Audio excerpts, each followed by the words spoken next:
सुबह का वक्त। मानव के लोगों ने यह पता लगा लिया कि अवनी कहाँ है। मानव अपनी टीम के साथ वहां के लिए पहले ही निकल चुका था। जंगल के अंदर एक बड़ा सा महल जैसा घर बना हुआ था। उस घर के बाहर और अंदर कई सारे लोग पहरा दे रहे थे। उन सभी के हाथों में गन मौजूद थी।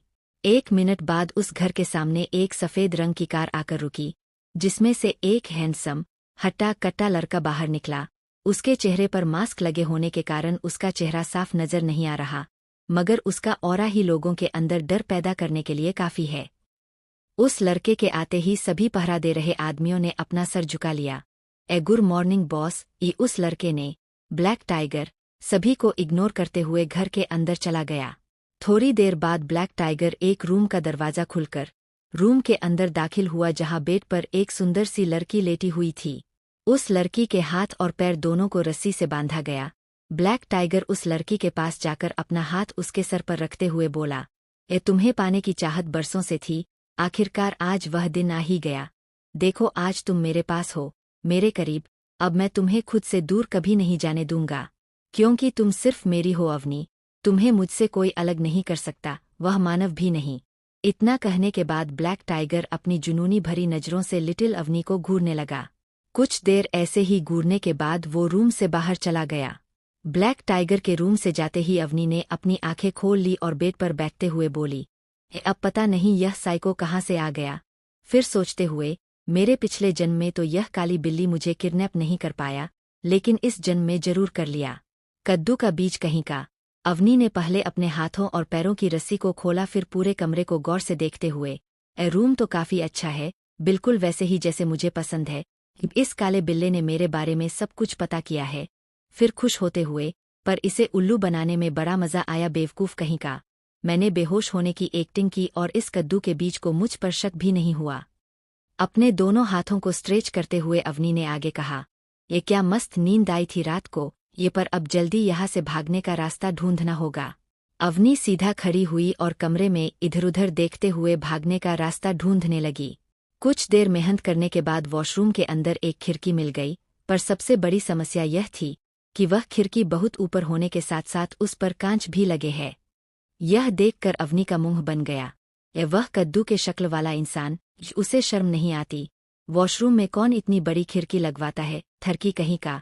फिर रोने जैसी शक्ल बनाते हुए, लेकिन मुझे यहाँ से भागने के लिए इस खिड़की का सहारा लेना होगा। हब्बी आप कहाँ हो? मुझे आपकी बहुत याद आ रही है। ऊपर से मैंने कल से कुछ खाया भी नहीं। अगर हबी होते तो मुझे अपने हाथों से खाना खिलाते, मगर यह काला बिल्ला आशिक बन के मुझे किडनैप तो कर लिया, लेकिन अभी तक कुछ भी खाने को नहीं दिया।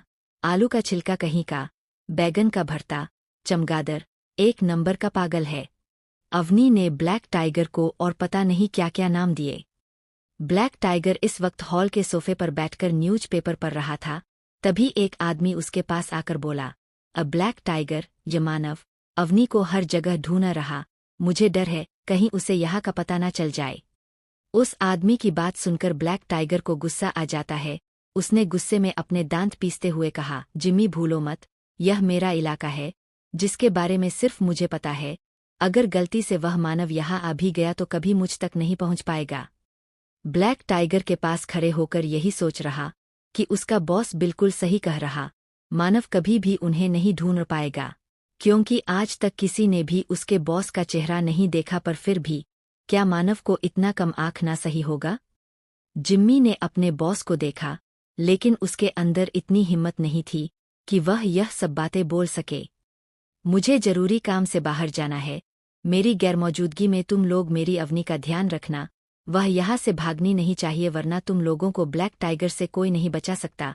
ब्लैक टाइगर ने अपनी कठोर आवाज में आर्डर देते हुए कहा और उस घर से बाहर निकल गया।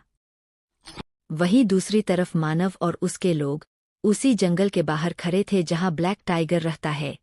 वह सभी जंगल के बाहर खड़े होकर यही सोच रहे थे आखिर अंदर कैसे जाया जाए, क्योंकि ब्लैक टाइगर के इलाके में घुसना इतना आसान नहीं है। ब्लैक टाइगर अपने इलाके की सिक्योरिटी बहुत ही टाइट रखता, ताकि कोई भी उसका दुश्मन उसके इलाके में न घुस सके। बॉस, इस जंगल के अंदर जगह जगह पर ग्रेनाइट है, अगर हम यहाँ से गए तो कुछ भी हो सकता है। उस आदमी ने थोड़ा रुक कर रह कहा। अगर हम चॉपर से भी इस जंगल के अंदर नहीं जा सकते, वरना हमारे दुश्मन अलर्ट हो जाएंगे। एक काले कपड़े पहने आदमी ने मानव से कहा। वह आदमी कोई और नहीं, मानव के स्पेशल गार्ड का लीडर वीर है। मानव ने पहले वीर को देखा, फिर आसमान की तरफ देखते हुए बिना किसी भाव के कहा, हम जंगल के रास्ते से ही जाएंगे, ये जाओ और जाकर टीम रेडी करो। वीर ने अपना सिर हिलाते हुए कहा, यस बॉस। वीर के जाने के बाद आरव, जो कब से मानव से कुछ बोलना चाह रहा, आखिर उसे मानव से बात करने का मौका मिल ही गया। आरव, बॉस, क्या हमें पैंथर गैंग को यहाँ बुला लेना चाहिए? अगर पैंथर गैंग होगी तो वह सब मैडम को आसानी से ढूंढ लेंगे। अरब की बात सुनकर मानव ने बिना किसी भाव के कहा, नहीं, हम ऐसा नहीं कर सकते। मानव के इनकार करने के बाद आर्य ने आगे कुछ नहीं कहा, क्योंकि उसे पता है कि पैंथर गैंग पूरे वर्ल्ड में पावरफुल गैंग में से एक है, जिसके हजारों दुश्मन हैं। अगर उसके बॉस ने इस गैंग का इस्तेमाल मैडम को ढूंढने के लिए किया तो उनके दुश्मनों को पता चल जाएगा कि यह गैंग कहीं ना कहीं उसके बॉस से रिलेटेड है। उसके बाद वह सभी दुश्मन उसके मैडम को टारगेट करेंगे ताकि उसके बॉस को कमजोर बना सके। वही ब्लैक टाइगर के जाने के बाद जिम्मी अवनी के रूम में जाकर देखता है, लेकिन अवनी उसे कहीं नहीं मिलती।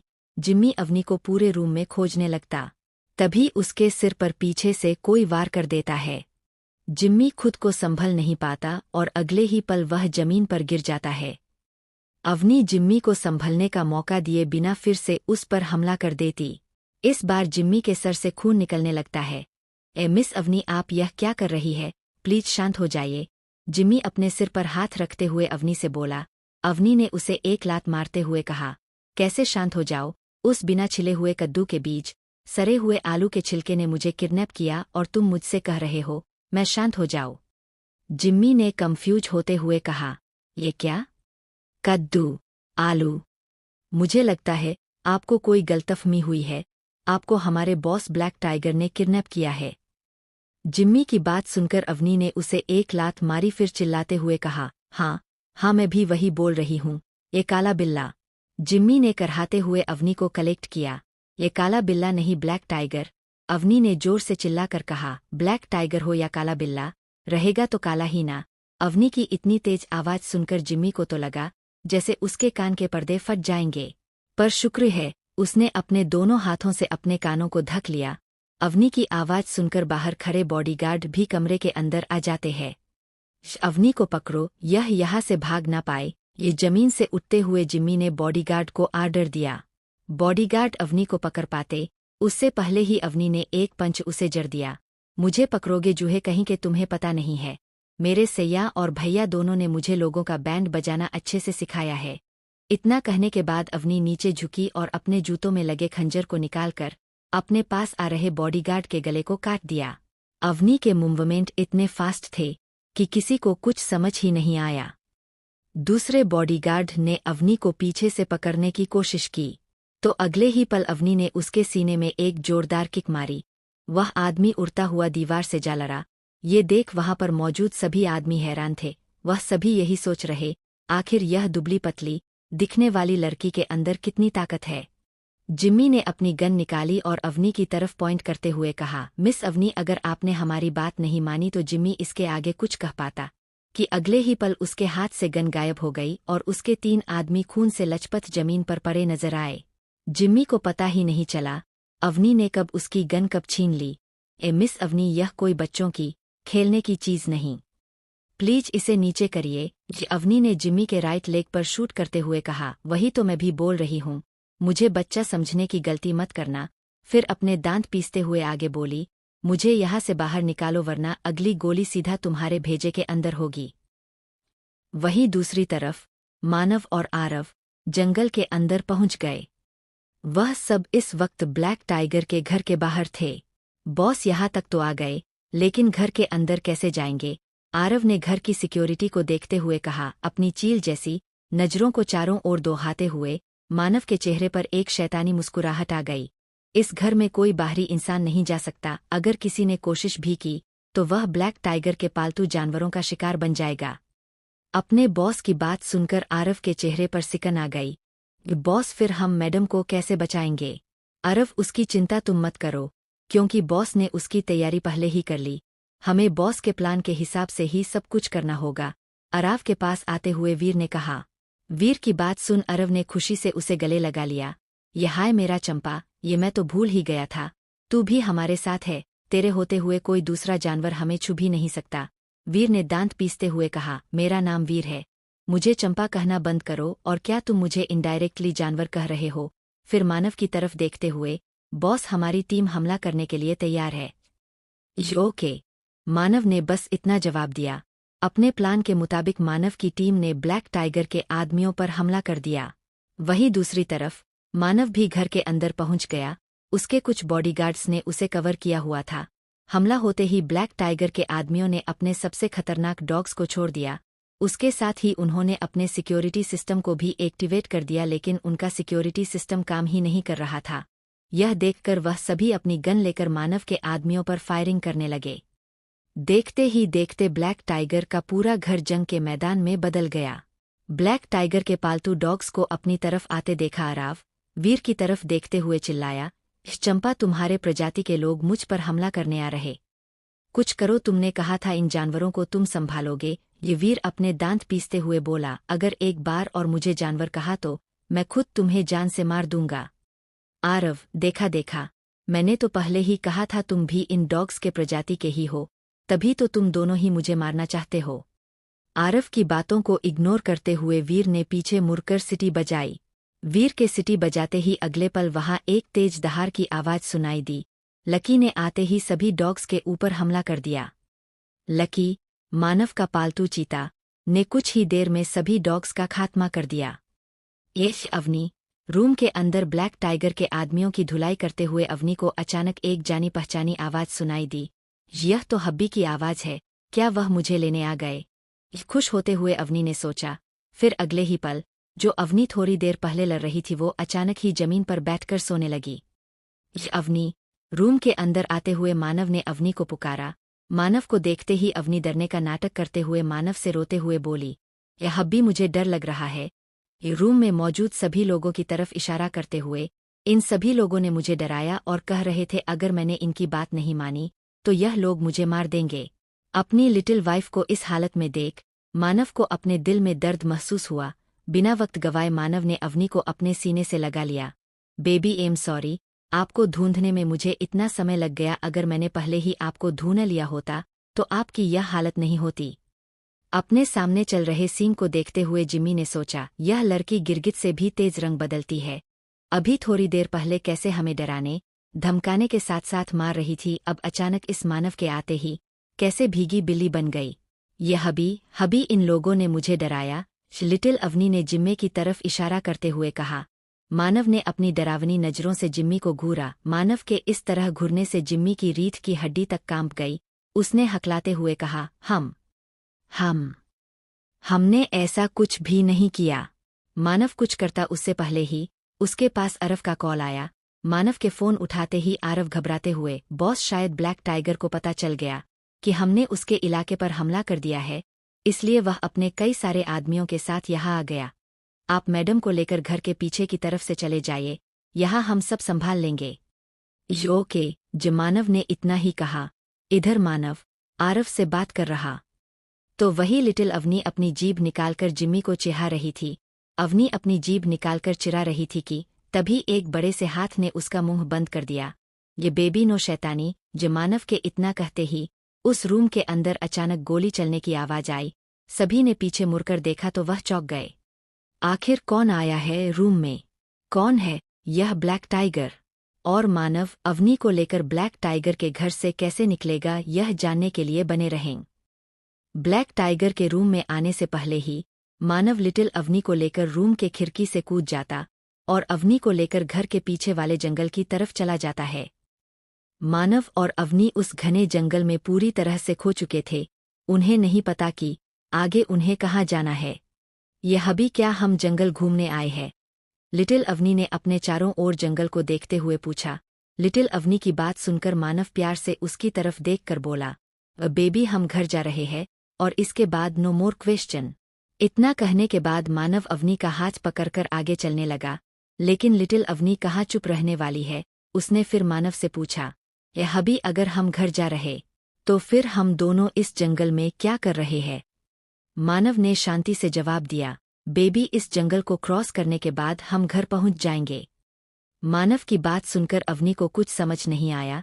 उसने अपने सर को खुजलाते हुए पूछा, यह हब्बी, ये हमारे घर के पास इतना बड़ा और घना जंगल है, लेकिन आज तक लिटिल अवनी को इस बारे में पता क्यों नहीं चला? मानव जो इस घने जंगल में रास्ता ढूंढने की कोशिश कर रहा था, उसने अवनी की बातों को अनसुना कर दिया। अवनी जो कब से मानव के जवाब का इंतजार कर रही, अपने सवालों के जवाब न पाकर उसने मानव की तरफ देखा। हब्बी बोलो ना, क्या सच में इस जंगल के बाहर हमारा घर है? मानव अवनी के लगातार चपर करने से इरिटेट हो गया। उसने पहले एक गहरी सांस ली, फिर अवनी की तरफ मुड़कर बोला, बेबी आपको जितने क्वेश्चन पूछने हैं घर चलकर पूछिएगा, मैं आपके सारे सवालों का जवाब दूंगा। अभी मुझे यहाँ से बाहर निकलने का रास्ता ढूंढना है, ओके? मानव की बात सुनकर अवनी ने जोर से अपनी गर्दन हाँ में हिलाया। वहीं दूसरी तरफ ब्लैक टाइगर पूरी तरह से बौखलाया हुआ मानव और अवनी को ढूंढ रहा है।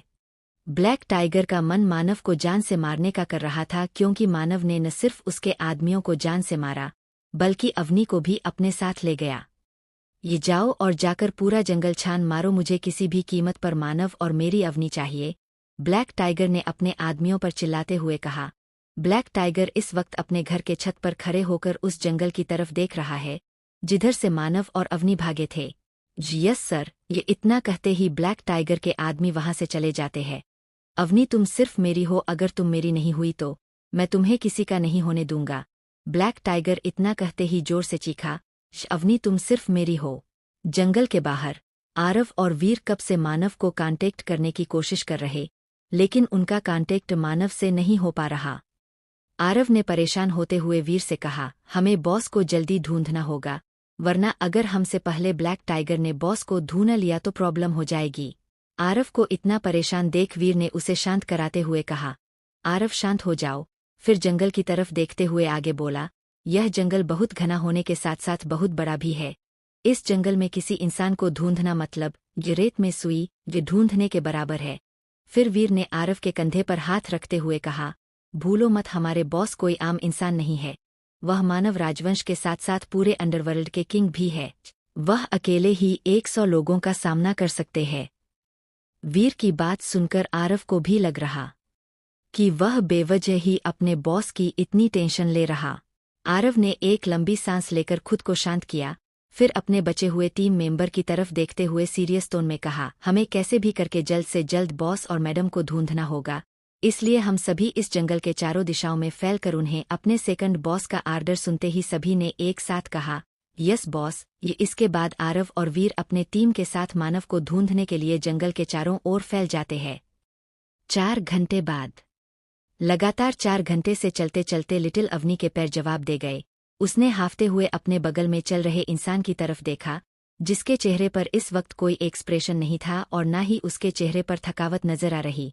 मानव को देखते हुए लिटिल अवनी ने अपने मन में सोचा, चलते चलते मेरे पैर दर्द कर रहे हैं, लेकिन हब्बी को तो कोई फर्क ही नहीं पड़ रहा। कुछ देर चलने के बाद जब लिटिल अवनी से रहा नहीं गया तो उसने जोर से चिल्ला कर कहा, हब्बी। लिटिल अवनी थक गई। लिटिल अवनी इतनी तेज चिल्लाई कि मानव के साथ साथ पूरा जंगल हिल गया। मानव अचानक अवनी के ऐसे चलाने से घबरा गया, कहीं उसकी लिटिल वाइफ को कुछ हो तो नहीं गया। मानव ने घबराते हुए अवनी से पूछा, बेबी आप ठीक तो हो ना? अवनी ने मासूम सी शक्ल बनाते हुए कहा, हब्बी मैं अब और नहीं चल सकती, मेरे पैरों में दर्द हो रहा है। अपनी लिटिल वाइफ की बात सुनकर मानव ने प्यार से कहा, सॉरी बेबी, मैं रास्ता ढूंढने में इतना खो गया कि आप पर ध्यान ही नहीं दिया। अवनी ने अपना मुंह बना लिया और वही पास में एक पेड़ के नीचे बैठ गई। यह देख मानव भी उसके पीछे पीछे चला गया। ये बेबी आई एम सॉरी, ये प्लीज माफ कर दो, अपने दोनों कान पकड़ते हुए मानव ने प्यार से कहा। अवनी ने मानव से अपना की तरफ से अपना मुंह फेर लिया। यह देख मानव ने अपनी लिटिल वाइफ का हाथ पकड़कर उसे मनाते हुए कहा, बेबी इस जंगल को देखो कितना घना और डरावना है, यहाँ पर कितने ही जंगली जानवर होंगे, इसलिए ही रास्ता ढूंढने की कोशिश कर रहा था ताकि रात होने से पहले हम यहाँ से निकल सके। वही अवनी जो कब से बस लगातार सामने देख रही थी, उसने मानव के किसी भी बातों पर ध्यान नहीं दिया। यह हब्बी जंगली जानवर। अचानक मानव के कानों में अवनी की घबराई हुई आवाज पड़ी। मानव को लगा शायद उसकी लिटिल वाइफ जंगली जानवर का नाम सुनकर डर गई, इसलिए उसने आराम से कहा, हाँ बेबी, यहाँ कई सारे जंगली जानवर है। अवनी ने अपने सामने इशारा करते हुए मानव से हकलाकर कहा, ए जंगली जानवर। ये मानव ने जब अपने पीछे मुड़कर देखा तो वह चौंक गया, क्योंकि उसके सामने कोई और नहीं बल्कि उसका ही पालतू चीता यानी लकी खड़ा है। अगले ही पल लकी जोर से दहाड़ा। लकी की दहाड़ सुनकर लिटिल अवनी डरकर मानव के ऊपर चढ़ गई है। हब्बी, हब्बी, जंगली जानवर आ गया, अब ये हमें खा जाएगा। अब हम घर नहीं पहुंच पाएंगे और अब आपको जंगल से बाहर निकलने का रास्ता भी नहीं ढूंढना पड़ेगा, क्योंकि यह जंगली बिग कैट ये हमें खा जाएगा।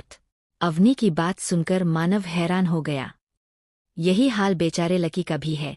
अपनी बॉस की बीवी के मुंह से अपने लिए ये बिग कैट सुन लकी का मन चुल्लू भर पानी में डूब मरने का किया। मानव ने पहले अपनी हंसी को कंट्रोल किया, फिर लकी के दुखी चेहरे को देखते हुए लिटिल अवनी से बोला, बेबी, ये बिग कैट नहीं है, यह एक चीता है जिसका नाम लकी है।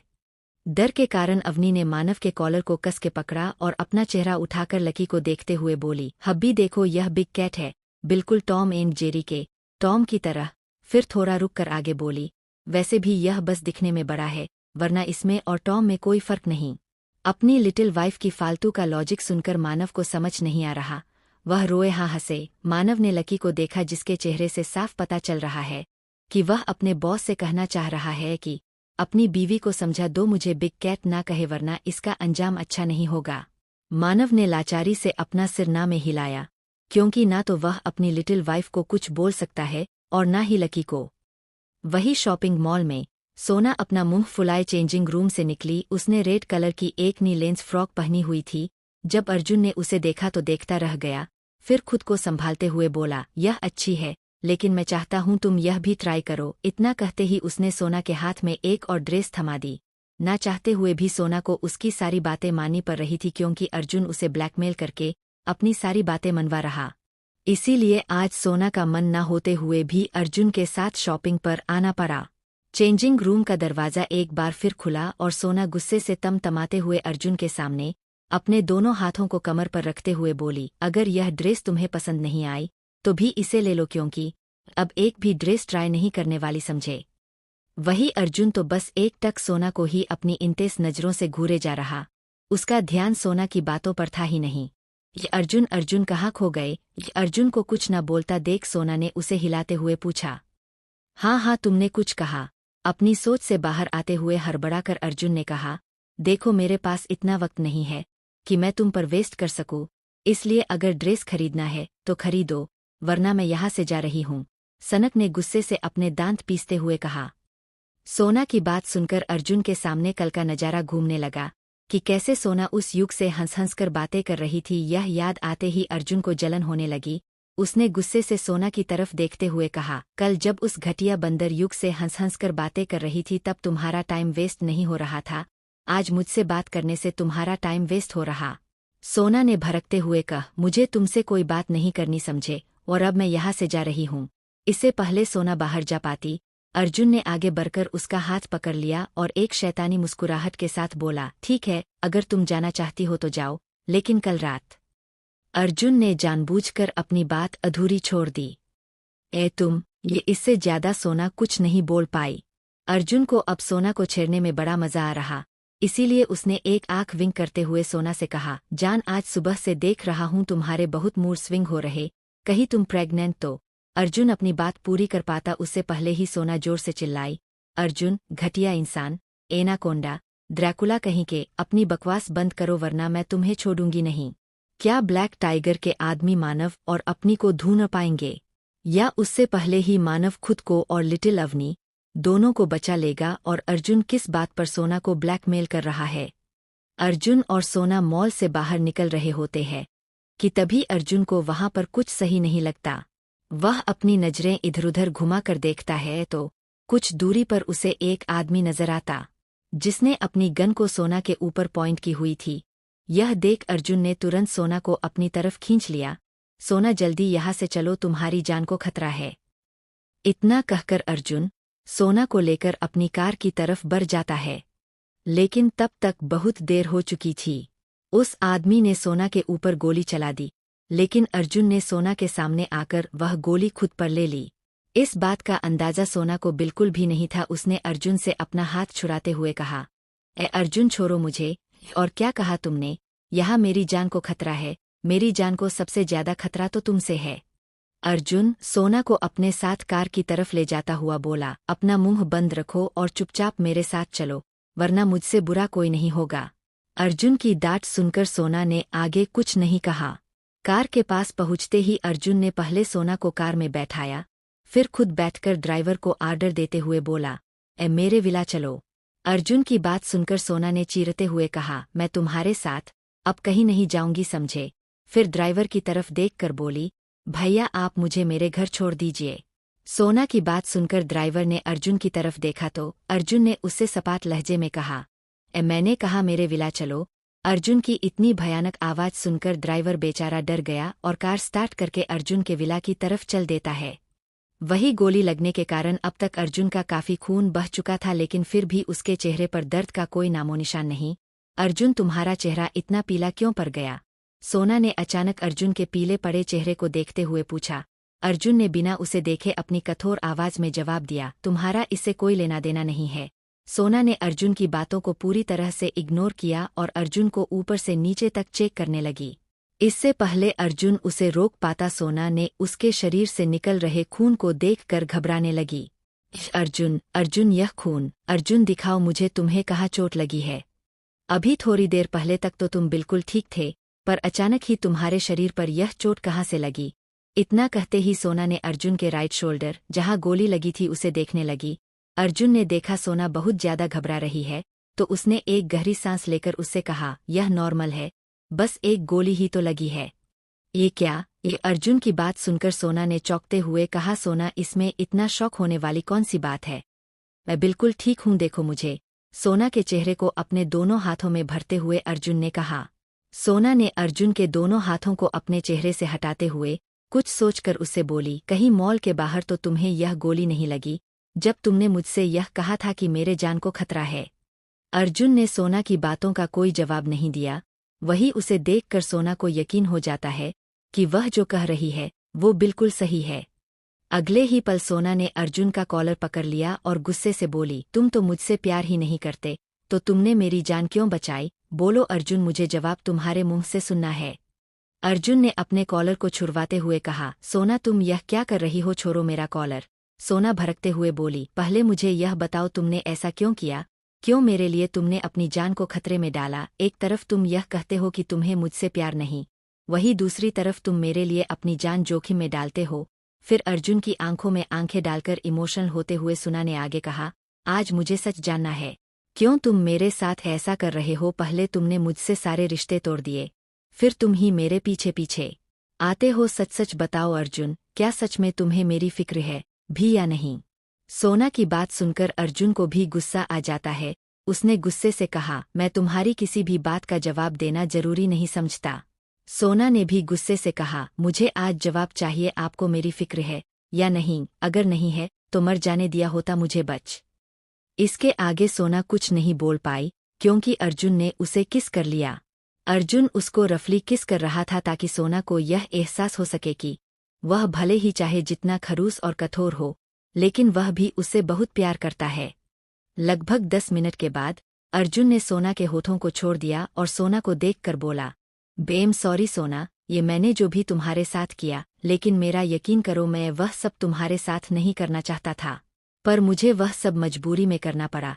लेकिन अब मैं तुम्हें बिल्कुल भी हर्ट नहीं करूंगा।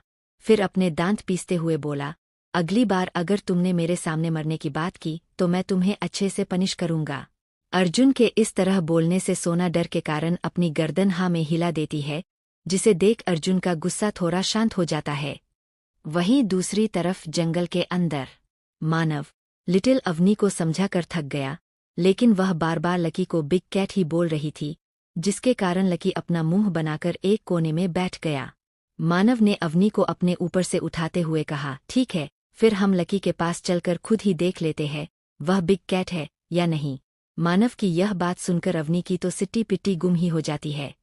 वह मानव से चिपकने हुए बोली, ए नहीं लिटिल अवनी को उसके पास नहीं जाना, ये लेकिन मानव ने उसकी एक नहीं सुनी, उसे गोद में उठाकर लकी के पास ले जाकर नीचे उतार देता है। मानव ने अवनी का हाथ जबरदस्ती लकी के सिर पर रखते हुए बोला, बेबी देखो यह लकी हमें कुछ नहीं करेगा, यह बहुत अच्छा है। जब लिटिल अवनी को महसूस होता है कि लकी उसे कुछ नहीं कर रहा, तो वह अपनी आंखें खोलकर उसे देखते हुए मानव से बोली, यह हब्बी यह कितना सॉफ्ट है। इतना कहने के बाद अवनी ने आगे बढ़कर लकी को गले लगा लिया, जिसे देख मानव को बहुत जलन होने लगी। यह हब्बी आपने बिल्कुल सही कहा, यह बिग कैट जैसा बिल्कुल नहीं है। उसकी बात सुनकर मानव और लकी दोनों खुश हो जाते हैं, लेकिन उनकी खुशी अवनी के आगे की बात सुनकर दुख में बदल गई। अवनी ने कहा, यह हब्बी यह बिग कैट नहीं, यह तो सॉफ्ट एंड क्यूट सा भालू है। उसकी बात सुनकर मानव ने अपने मन में सोचा, बेचारा लकी जिससे बड़े बड़े गैंग डरती है, जो अकेला ही अपने दुश्मनों से लड़ सकता है, आज उसे कोई सॉफ्ट एंड क्यूट भालू बुला रहा है। पर कोई बात नहीं, कम से कम कैट शब्द से तो अच्छा ही है। अवनी ने लकी हो वैसे ही गले लगाकर फिर से मानव से बोली, हब्बी क्या हम इसे घर लेकर जा सकते हैं? प्लीज देखो यह कितना क्यूट है।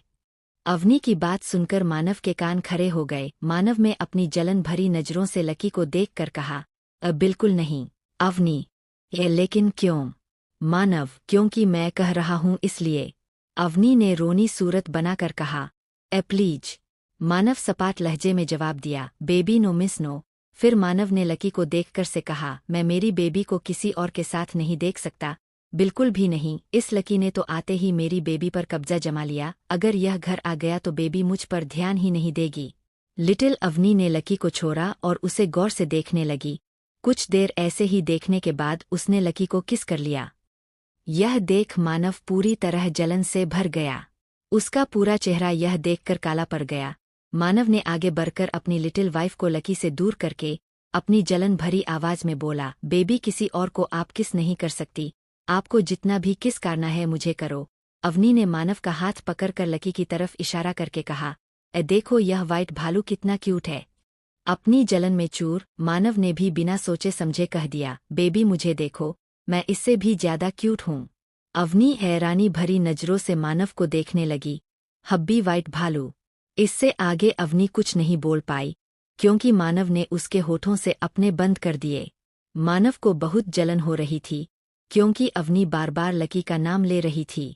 इसीलिए उसने आगे बढ़कर उसे किस कर लिया ताकि वह आगे कुछ न बोल सके। अवनी बस मानव को हैरान होकर अपनी बड़ी बड़ी आंखों से देखे जा रही। लगभग 15 मिनट बाद मानव ने अवनी को छोड़ दिया। अब हमें चलना चाहिए। इतना कहते ही मानव ने अपना मुंह फुलाकर अवनी को गोद में उठाया और आगे की ओर चल दिया। वही ब्लैक टाइगर के आदमी भी मानव और अवनी को हर जगह ढूंढ रहे हैं। ये ढूंढो, उन्हें यहीं कहीं होंगे। ये जिम्मी ने अपने आदमियों को ऑर्डर दिया। इस वक्त उसके अपने हाथों में एक टेबलेट भी पकड़ा हुआ था। जिम्मी ने अपने हाथों में पकड़े टैबलेट को देखते हुए आगे कहा, बॉस ने मिस अवनी के कपड़ों पर को ट्रेकर लगाया था, उसका लोकेशन यही आसपास शो हो रहा है, हमें जल्दी उन्हें ढूंढना होगा किसी भी कीमत पर। जिम्मी के इतना कहते ही उसके साथ आए सभी आदमी उस दिशा में बढ़ने लगते हैं जिधर से अवनी की लोकेशन शो हो रही है। तभी जिम्मी के पास ब्लैक टाइगर का कॉल आता है। कॉल को उठाते ही उधर से ब्लैक टाइगर की आवाज आई, क्या खबर है? जिम्मी डरते हुए बोला, बॉस हमें उनके लोकेशन के बारे में पता चल गया है, बहुत जल्द मिस अवनी आपके पास होंगी। काफी देर तक जिम्मी को जब फोन के दूसरी तरफ से आवाज नहीं आती, तब वह अपने फोन के स्क्रीन को देखता है। फोन तो कब का कर चुका था। जिम्मी ने मुंह बनाकर ब्लैक टाइगर को गालियां दी, शैतान कहीं का जिंदगी हराम कर रखी है इसने मेरी। धीरे धीरे वक्त बीत गया। रात का समय। मानव अवनी को लेकर जंगल से काफी दूर आ गया। मानव ने अपनी नजरें इधर उधर करके देखा तो उसे कुछ दूरी पर एक छोटा सा गांव नजर आया। मानव अवनी को गोद में उठाकर उस गांव की तरफ चला जाता है। कुछ ही देर बाद मानव एक छोटे से झोपड़ी जैसे घर के सामने खड़ा था। उसने दरवाजे को खटखटाया। अंदर से एक लगभग 55 साल की औरत ने दरवाजा खोला। उस औरत ने दोनों को देखते हुए पूछा, जी आप लोग कौन हैं? मानव ने पहले अवनी को देखा जो उसकी गोद में मजे से आराम कर रही है, फिर उस औरत को देखकर बोला, हम जंगल में रास्ता भटक गए, जब हमने जंगल को पार किया तो यह गांव नजर आया और हम यहाँ पर आ गए। फिर मानव ने थोड़ा हिचकिचाते हुए कहा, क्या हम आज रात के लिए यहाँ ठहर सकते हैं? उस औरत ने मुस्कुराते हुए जवाब दिया, क्यों नहीं, ये लेकिन आप लोग जंगल में क्या कर रहे थे? उस औरत के सवाल को सुनकर मानव कुछ जवाब देता उससे पहले ही अवनी ने तपाक से जवाब दिया। ये क्या? अवनी का जवाब सुनकर मानव पूरी तरह शॉक हो गया कि उसके मुंह से सिर्फ इतना ही निकला। आखिर क्या कहा अवनी ने उस औरत से जो मानव इतना शॉक हो गया? क्या ब्लैक टाइगर के आदमी मानव को ढूंढ न पाएंगे? और वह आदमी कौन था जिसने सोना के ऊपर गोली चलाई? अर्जुन की ऐसी क्या मजबूरी थी जिसके कारण उसने सोना को इतना हर्ट किया? जानने के लिए आगे बढ़ते रहें। औरत, ये बेटा तुम लोग इस जंगल में क्या करने आए थे?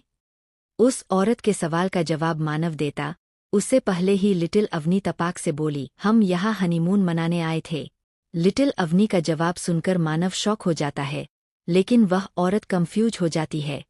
मानव इतना एम्बेरेस्ड हो गया कि उसकी हिम्मत नहीं हुई उस औरत से आगे कुछ बोल पाए। तभी उसके कानों में उस औरत की आवाज पड़ती है, क्या? क्या बोला आपने? हनी? हनी? यह क्या होता है?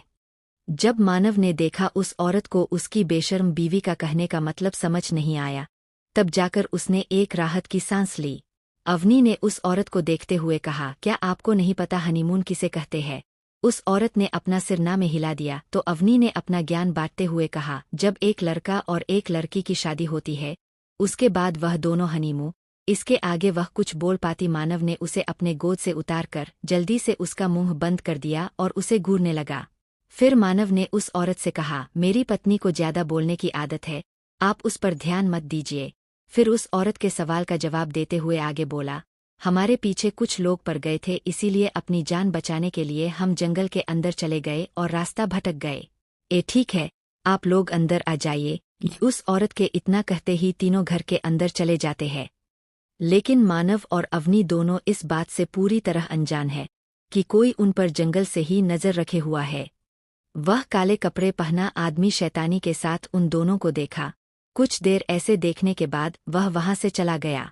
वहीं दूसरी तरफ एक बार में कुणाल और विनय बार काउंटर पर बैठे वाइन पी रहे थे। कुणाल को भीड़भाड़ और शोर शराबे वाली जगह ज्यादा पसंद थी, इसलिए वह काफी खुश होकर एंजॉय कर रहा। लेकिन विनय के चेहरे पर तो 12 बजे थे।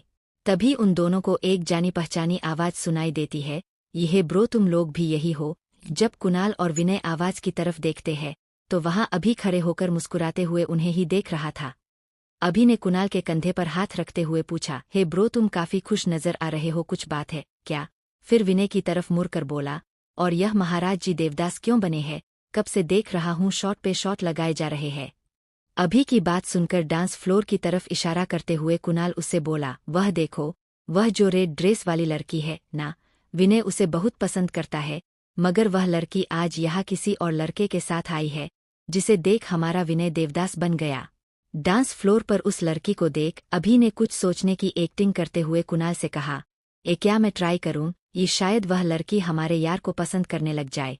इससे पहले कुणाल उसे रोक पाता, अभी डांस फ्लोर पर उस लड़की के सामने जाकर खड़ा हो गया। अभी ने उस रेड ड्रेस वाली लड़की से कहा, यह प्रीटी गर्ल? ये उस लड़की ने अभी की तरफ देखते हुए पूछा, यू आर यू? अभी ने विनय की तरफ इशारा करके उस लड़की को कहा, मुझे जानकर क्या करोगी? वह लड़का देख रही हो, वह मेरा दोस्त विनय है, तुम्हें बहुत पसंद करता है, क्या तुम उससे शादी करोगी? लड़की ने शौक होकर कर पूछा, ये क्या? अभी ने उस लड़की से कहा, इतना शौक होने की जरूरत नहीं है, वह बहुत ही संस्कारी लड़का है, तुम उसे पसंद कर लो वरना हम तुम्हें तुम्हारे घर से उठवा लेंगे। अभी की बात सुनकर उस लड़की को गुस्सा आ जाता है और वह गुस्से से कहती है, तुम्हारी हिम्मत भी कैसे हुई मुझे धमकी देने की? अभी ने उस लड़की को समझाते हुए कहा, देखो अभी तुम हमारे दोस्त को जानती नहीं हो, उसकी बहुत बहुत ऊपर तक है, वह तुम्हें रातों रात गायब करवा सकता है, इसलिए कह रहा हूं मेरी बात मान जाओ। अभी की बात सुनकर उस लड़की का पारा हाई हो गया, उसने दांत पीसते हुए कहा, ये तुम? उस लड़की की बात को बीच में ही काटते हुए अभी ने आगे कहा, देखो मेरा दोस्त बहुत अच्छा है, वह तुम्हें बहुत खुश रखेगा, उसके अंदर कोई भी बुरी आदत नहीं है। फिर मायूस सी शक्ल बनाकर बोला, वह बात अलग है कि वह कभी कभी मुझे ब्लैकमेल करके अपना काम करवाता और मुझे पीता भी। अभी की बात सुनकर उस लड़की ने अपनी शक भरी नजरों से घूरते हुए पूछा, अगर वह तुम्हें पीता है तो उसकी इतनी तरफदारी क्यों कर रहे हो? अभी ने जवाब दिया, अब मैं तुम्हें क्या बताऊं? फिर झूठी चिंता दिखाते हुए बोला, देखो मुझे तुम्हारी बहुत चिंता है, इसलिए बता रहा हूं, एक बार एक लड़की को मेरे दोस्त ने प्रपोज किया, लेकिन उस लड़की ने उसे रिजेक्ट कर दिया। तो तुम्हें पता है मेरे दोस्त ने उसके साथ क्या किया? उस लड़की ने क्रियोसिटी से पूछा। ये क्या किया? अभी ने इमोशनल होने का ड्रामा करते हुए उसे बताया। मेरे निर्दयी दोस्त ने उससे गायब करवा दिया क्योंकि उस लड़की ने सिर्फ उसे रिजेक्ट ही नहीं बल्कि उसे सबके सामने थप्पड़ भी मारा था जो उसे बिल्कुल भी बर्दाश्त नहीं हुआ। अभी की बात सुनकर वह लड़की गुस्से से विनय को पहले घूरती, फिर अपने कदम उसकी तरफ बढ़ा देती। विनय के पास पहुंचकर उस लड़की ने एक जोरदार थप्पड़ उसके गाल पर चिपका दिया। चटाक! अचानक अपने ऊपर हुए इस हमले से विनय चौंक गया। उसके बगल में बैठा कुणाल भी यह देख इतना हैरान हो जाता है कि उसके मुंह से वाइन बाहर निकलकर सीधा विनय के चेहरे पर गिरता। तभी उन दोनों के कानों में उस लड़की की गुस्से भरी आवाज बढ़ी। तुम खुद को समझते क्या हो? कहीं के राजा हो या गैंगस्टर जो लोगों को रातों रात गायब करवा दोगे? तुम इंसान नहीं जानवर हो। पहले तो विनायक को उस लड़की की बात समझ नहीं आई, लेकिन जब उसने देखा वह लड़की उस पर झूठे इल्जाम लगा रही है तो उसे भी गुस्सा आ गया। उसने गुस्से से उस लड़की से कहा, तुम्हारी हिम्मत कैसे हुई मुझे थप्पड़ मारने की, और अब तुम मुझ पर यह झूठा इल्जाम भी लगा रही हो? तुम्हें पता नहीं है मैं कौन हूं और क्या क्या कर सकता हूं? विनय का इतना कहना था कि उस लड़की ने एक और थप्पड़ उसके दूसरे गाल पर जड़ दिया। चटाक! ये देखो, कुणाल ने अपने दोनों हाथों को अपने मुंह पर रख लिया। वही अभी तो मजे से अपने सामने चल रहे सीन का पूरा आनंद ले रहा था। उस लड़की ने विनय के कॉलर को गुस्से से पकड़ते हुए आगे कहा, लो मैंने भी तुम्हें सबके सामने थप्पड़ मारा। बोलो अब तुम मेरे साथ क्या करोगे? मुझे गायब करवा दोगे या जान से मार दोगे? इतना कहने के बाद उस लड़की ने विनायक का कॉलर छोड़ वहां से चली गई। विनायक का गुस्सा इस वक्त 7वें आसमान पर था। वह अपने जलती हुई निगाहों से उस लड़की को वहां से जाते हुए तब तक देखता रहा जब तक वह लड़की उसकी आंखों से ओझल न हो गई। विनय ने गुस्से से अपनी मुट्ठी बंद करते हुए कहा, तुमने मुझे थप्पड़ मार कर अच्छा नहीं किया। अब तुम दुनिया के चाहे जिस भी कोने में छुप जाओ, मैं तुम्हें ढूंढ कर अपना बना कर रहूंगा। फिर एक शैतानी मुस्कुराहट के साथ बोला, आज और अभी से तुम सिर्फ मेरी हो। You are only mine baby. वही कुणाल अपने बगल में खड़े अभी को घूर के देख, क्योंकि उसे पता है यह सब इसी का किया धरा था। कुणाल ने कहा, यह सब क्या था और तुमने ऐसा क्यों किया? अभी ने उसकी बात का लापरवाही से जवाब दिया। अरे ब्रो चिल करो। कुणाल ने उसके पेट में एक मुक्का मारते हुए कहा, सच सच बताओ वरना मैं तुम्हारी शिकायत परी से कर दूंगा, फिर वह तुम्हें छोड़कर चली जाएगी। परी का नाम सुनकर अभी ने डरते हुए कहा, नहीं नहीं उसे मत बताना, मैं बताता हूँ। कुणाल, बोलो। अभी ने उसे बताना शुरू किया। वह विनय ऐसे सीधा साधा भोला भाला रहता है कि अगर उस लड़की के 4 बच्चे भी हो जाते तब भी वह कभी भी इतनी हिम्मत नहीं कर पाएगा कि उस लड़की को अपनी फीलिंग बता दे। इसलिए मैंने बस उसके अंदर के शैतान को इस लड़की के जरिए जगाया है। अभी की बात सुनकर कुणाल ने कहा, हाँ यह भी ठीक है। मुझे कभी लगा नहीं था विनय के परिवार ने उसके साथ जो किया उसके बाद वह कभी प्यार कर पाएगा। अब जब उसे प्यार हो गया है तो हमें कैसे भी करके इन दोनों को मिलाना होगा। इतना कहने के बाद दोनों विनय के पास चले जाते हैं। ब्लैक टाइगर इस वक्त अपने घर के बालकनी में बैठकर वाइन पी रहा था। उसने अपने हाथ में पकड़ी वाइन के ग्लास को घुमाते हुए कहा, मानव, तुम चाहे जितना चालाक क्यों ना हो, लेकिन इस बार तुम्हें मेरे जाल में फंसना होगा। कल का सवेरा तुम्हारे लिए किसी नर्क से कम नहीं होगा, यह मेरा वादा है तुमसे। इतना कहकर वो जोर जोर से हंसने लगा। कुछ देर हंसने के बाद उसने अपने बगल में बैठे दोनों आदमियों की तरफ देखते हुए बोला, विश्वास नहीं हो रहा कि तुम मानव को बर्बाद करने में मेरी हेल्प करना चाहते हो। जहां तक मुझे पता है वह नकाबपोश आदमी की तरफ इशारा करते हुए बोला, तुम पर बहुत विश्वास करता है। ब्लैक टाइगर की तरफ देखते हुए उस नकाबपोश इंसान ने कहा, मैं अभी भी तुमसे कह रहा हूं, भले ही मैं मानव को बर्बाद करने में तुम्हारी मदद करूंगा, लेकिन तुम मुझ पर भी भरोसा नहीं कर सकते कि मैं तुम्हें धोखा नहीं दे सकता। ब्लैक टाइगर ने उसकी तरफ सवालिया नजरों से देखते हुए पूछो, वैसे तुम्हारी मानव से क्या दुश्मनी है? यही नहीं, तुम्हारी असली पहचान भी किसी को नहीं पता, और सबसे बड़ी बात, तुम हमेशा नकाब क्यों पहनते हो? ब्लैक टाइगर की बात सुनकर उस नाखनपोश आदमी का चेहरा एकदम सख्त हो जाता है। वह अपनी कठोर आवाज में बोला, मेरे चेहरे से तुम्हारा कोई लेना देना नहीं है और मुझे लोगों को अपना चेहरा दिखाना पसंद नहीं। उसकी बात सुनकर ब्लैक टाइगर मुस्कुराकर पूछा, क्या मानव ने तुम्हारा चेहरा देखा है? नकाबपोश आदमी ने उसके सवाल का जवाब देते हुए कहा, नहीं। यह सुनकर ब्लैक टाइगर हंसने लगा। फिर उसने पहले आदमी की तरफ देखते हुए उससे पूछा, ऋषि तुम क्यों मेरा साथ देना चाहते हो जबकि तुम्हें पता है मुझे अवनी चाहिए और शायद तुम्हें भी। फिर अपनी वाइन का एक सिप लेते हुए आगे बोला, तुम्हें क्या लगता है मैं तुम्हारी मदद करूंगा? उसकी बात सुनकर ऋषि ने बिना वक्त गवाए जवाब दिया, मुझे अवनी से कोई लेना देना नहीं है, मुझे बस उसकी प्रॉपर्टी चाहिए और साथ में मानव की बर्बादी भी। यह सब कहते वक्त किसी के चेहरे पर मानव के लिए नफरत के भाव थे। वही मानव और लिटिल अवनी जहां रुके थे वह घर बहुत ही छोटा था जिसमें सिर्फ 3 ही कमरे हैं। एक में मानव और अवनी, दूसरा किचन और तीसरा उस औरत का। वह औरत जिसके घर में मानव और अवनी रुके हैं, उसने रात का खाना बनाकर 3 प्लेट में परोस दिया। फिर उसने अपनी नजरें चारों तरफ घुमाकर देखा कहीं कोई या तो नहीं रहा। जब उसे यकीन हो जाता है यहाँ उसके अलावा कोई नहीं तो उसने डरते हुए अपने पास से एक शीशी निकाली, उसका ढक्कन खोलकर शीशी में रखे लिक्विड को खाने में मिला दिया। कुछ देर बाद उस औरत ने मानव के रूम का दरवाजा खटखटाया। मानव ने दरवाजा खोलकर उससे बोला, ये जी कहिए। उस औरत ने एक झूठी मुस्कान के साथ मानव से कहा, तुम दोनों के लिए मैंने खाना बनाया है, तुम अपनी बीवी के साथ आ जाओ जब तक मैं खाना परोसती हूँ। ये ठीक है। मानव इतना कहकर अंदर अवनी को बुलाने चला गया। वह औरत बाहर खड़ी होकर अपना पसीना बार बार पोंछ रही थी। लगभग 1 मिनट बाद मानव अवनी को लेकर आ जाता है। वह दोनों खाना खाने के बाद अपने कमरे में वापस चले जाते हैं। इस बीच मानव को उस औरत का बिहेवियर बहुत ही अजीब लगता है, पर वह उस पर ज्यादा ध्यान नहीं देता। अपने दिमाग में आ रहे सभी ख्यालों को झटक कर मानव अपनी आलसी लिटिल वाइफ की तरफ देखता है, जो पूरे खाट पर आराम से अपने दोनों हाथ पैर फैला कर लेटी थी। मानव ने अवनी से कहा, बेबी ठीक से लेटो, सारी जगह तो आपने ले ली, अब मैं कहाँ जाऊं? मानव की बात सुनकर अवनी ने पूरे खाट पर अपना कब्जा जमाते हुए कहा, नहीं नहीं लिटिल अवनी पूरी जगह पर सोएगी। मानव ने हैरानी से कहा, बेबी फिर मैं कहाँ जाऊं? लिटिल अवनी ने एक समझदार इंसान की तरह मानव को समझाते हुए कहा, हब्बी आप बहुत बड़े हो और इस चारपाई को देखो कितनी छोटी है, आप इस पर अच्छे से नहीं सो पाओगे।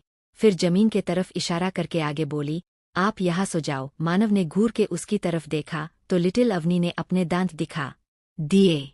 मानव ने मन मार के वहीं पास की टेबल पर से एक चद्दर को उठाया और जमीन पर बिछाकर लेट गया। लगभग 10 मिनट बाद मानव को अपनी बॉडी में कुछ अजीब सा महसूस होता है। उसको अपना सर घूमता हुआ महसूस होने लगा। उसने अपनी हालत को इग्नोर किया और फिर से सोने की कोशिश की, लेकिन कोई फायदा नहीं हुआ। वक्त के साथ साथ मानव की हालत और बिगड़ती जा रही थी। जब अवनी की नज़र मानव पर पड़ी तो उसने चिल्लाकर कहा, हब्बी आखिर क्या होने वाला है? सुबह मानव के साथ और मानव को क्या हुआ?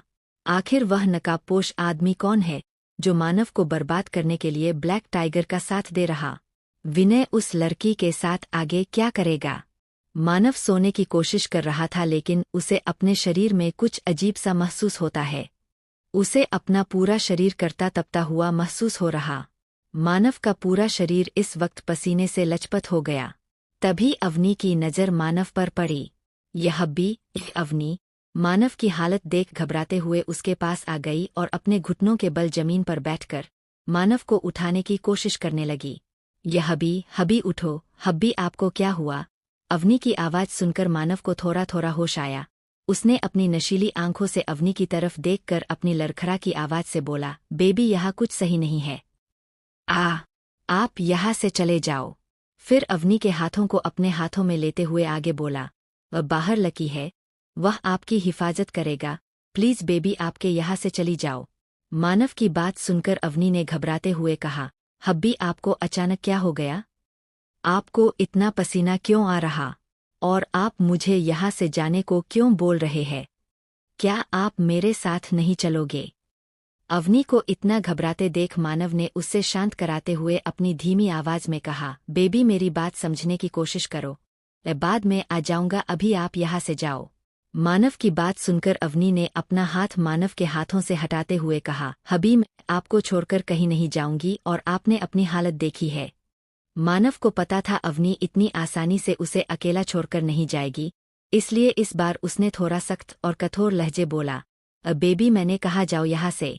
मानव की इतनी कठोर आवाज सुनकर एक पल के लिए तो अवनी भी डर गई, लेकिन अगले ही पल उसने भी गुस्से से कहा, नहीं मैं नहीं जाऊंगी, पहले मुझे यह बताइए आपको हुआ क्या है? आपका चेहरा इतना लाल क्यों है और आपका शरीर कितना गर्म कैसे हुआ? मानव अवनी के किसी भी सवाल का जवाब नहीं देना चाहता था, इसलिए उसने अवनी से अपनी नज़र फेर ली। मानव को अपने सामने सब कुछ धुंधला दिखाई देने लगा। उसकी सोचने समझने की शक्ति धीरे धीरे खत्म होने लगी, लेकिन उसने किसी तरह खुद को संभाला हुआ था। मानव को अपने शरीर में हो रहे बदलाव का रीजन अच्छे से पता था कि किसी ने उसे ड्रग्स दिया है। वह भी थोड़ा नहीं बल्कि ड्रग्स का हाई डोज दिया गया है। मानव का ऐसा बिहेवियर देख अवनी ने रोते हुए मानव का चेहरा अपने दोनों हाथों में पकड़ कर कहा, यह भी मैं नहीं जाऊंगी। ये जैसे ही अवनी ने मानव को टच किया, मानव का मन किया कि वह अवनी को अपनी बाहों में भर ले, क्योंकि उसे इस वक्त अवनी का टच करना बहुत अच्छा लग रहा था। ड्रग्स मानव के ऊपर पूरी तरह से हावी होने लगा। वह अवनी की तरफ खींचा जा रहा था। वह खुद को और कंट्रोल नहीं कर पा रहा था, फिर भी उसने किसी तरह खुद को संभाला और अवनी को सच बताते हुए बोला, बेबी, शायद मेरे खाने में ड्रग्स था जिसका असर मुझ पर हो रहा है। इससे पहले मैं खुद पर से कंट्रोल खो दूं और आपके साथ कुछ कर दूं, आप यहाँ से जाओ। मानव की बात सुनकर अवनी ने हैरान होते हुए कहा, ये क्या ड्रग्स? मानव ने अपनी मुट्ठी को कसकर बंद करते हुए अवनी से कहा, हाँ, ड्रग्स का हाई डोज दिया गया है। यह सब कहते वक्त मानव ने एक बार भी अवनी की तरफ नहीं देखा। उसे डर था अगर उसने अवनी की तरफ देखा तो कहीं वह अपना खुद पर से कंट्रोल न खो दे। मानव ने खड़े होने की कोशिश की, लेकिन नशे में होने के कारण वह ठीक से खड़ा भी नहीं हो पा रहा। यह देख अवनी ने मानव को पकड़कर खड़े होने में मदद की, पर मानव ने जल्दी उसका हाथ दूर झटक दिया और उसकी तरफ देखकर गुस्से से बोला, अवनी जाओ।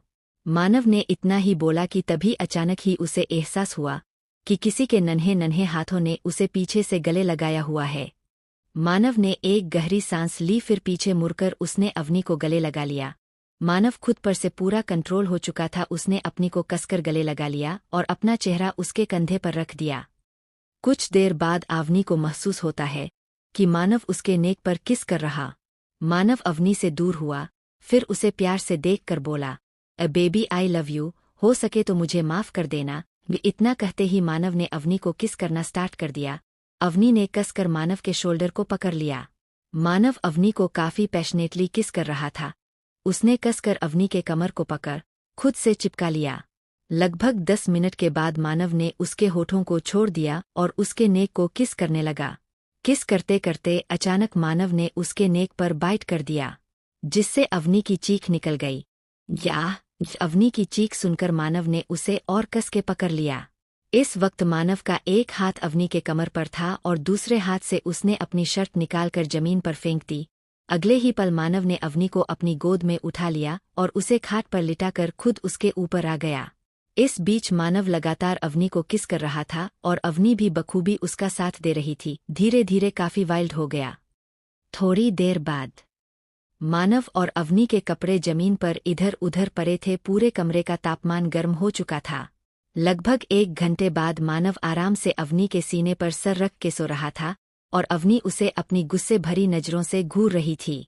अवनी को मानव के ऊपर इस वक्त बहुत गुस्सा आ रहा था, क्योंकि शुरू से अंत तक मानव ने उसे किस और वाइट ही किया था। इससे ज्यादा मानव आगे नहीं बढ़ा और सो गया।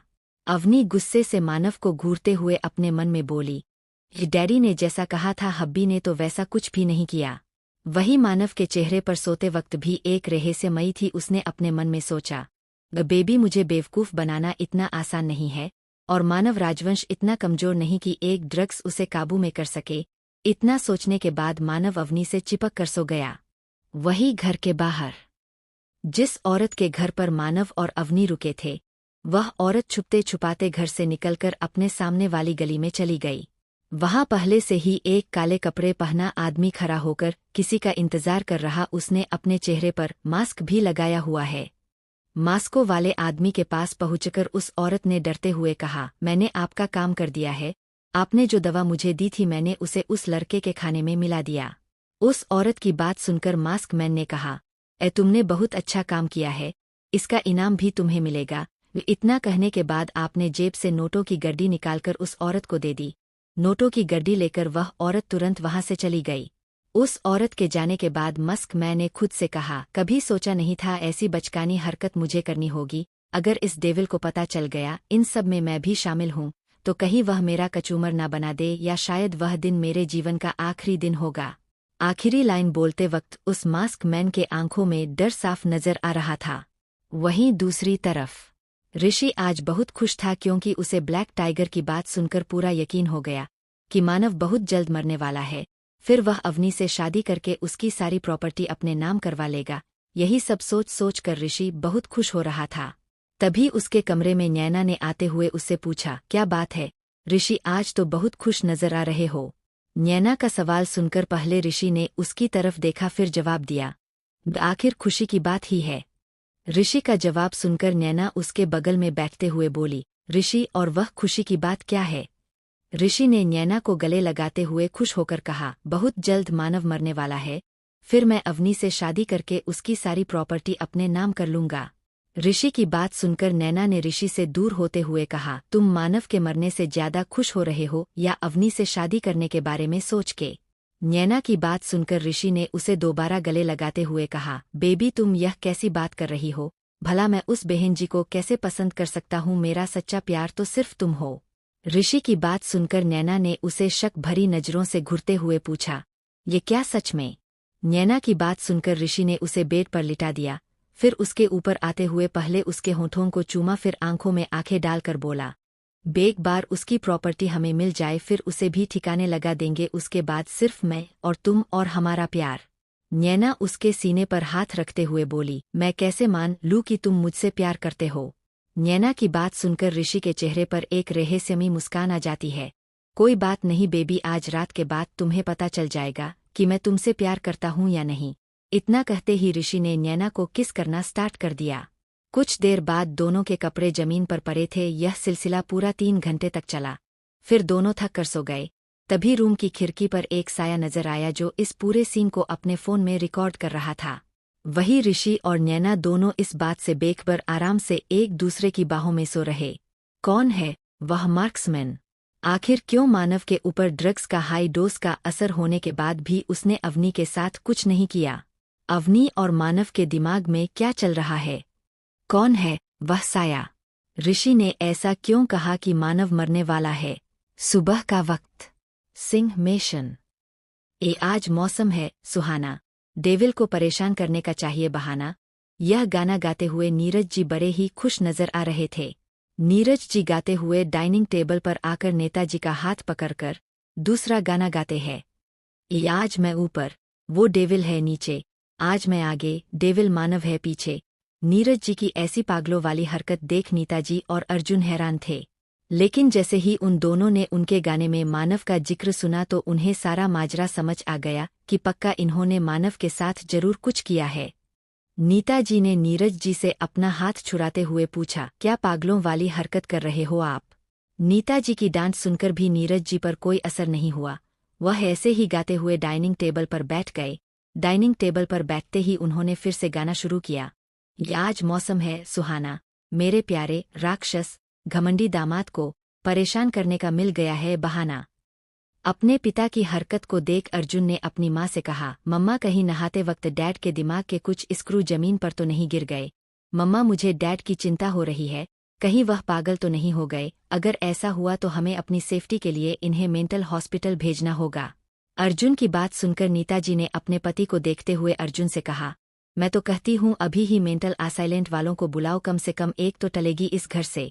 फिर कुछ देर सोचने के बाद आगे बोली, नहीं नहीं, एक बला क्यों, अभी और राज को भी इन्हीं के साथ भेज देंगे, एक साथ इस घर की तीनों परेशानी खत्म। अपनी माँ की बात सुनकर अर्जुन की हंसी निकल जाती है। वह अपना मुंह छुपाकर हंसने लगता। वहीं राज जो सीढ़ियों से नीचे आ रहा था, जब उसने अपने पिता के गाने को सुनो तो अचानक ही उसका पैर सीढ़ियों से फिसल गया और अगले ही पल ऊपर से सीधा नीचे उसकी लैंडिंग हो गई बिना किसी मेहनत के।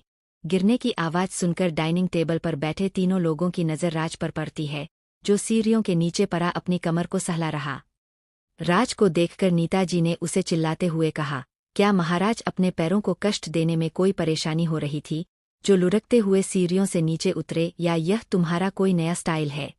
अपनी माँ की बात सुनकर राज झट से खड़ा हुआ और अपने बालों पर हाथ फेरते हुए बोला, मॉम, इट्स टैलेंट जो हर किसी के पास नहीं होता। आपको तो खुश होना चाहिए, आपके बेटे के पास इतना अच्छा टैलेंट है।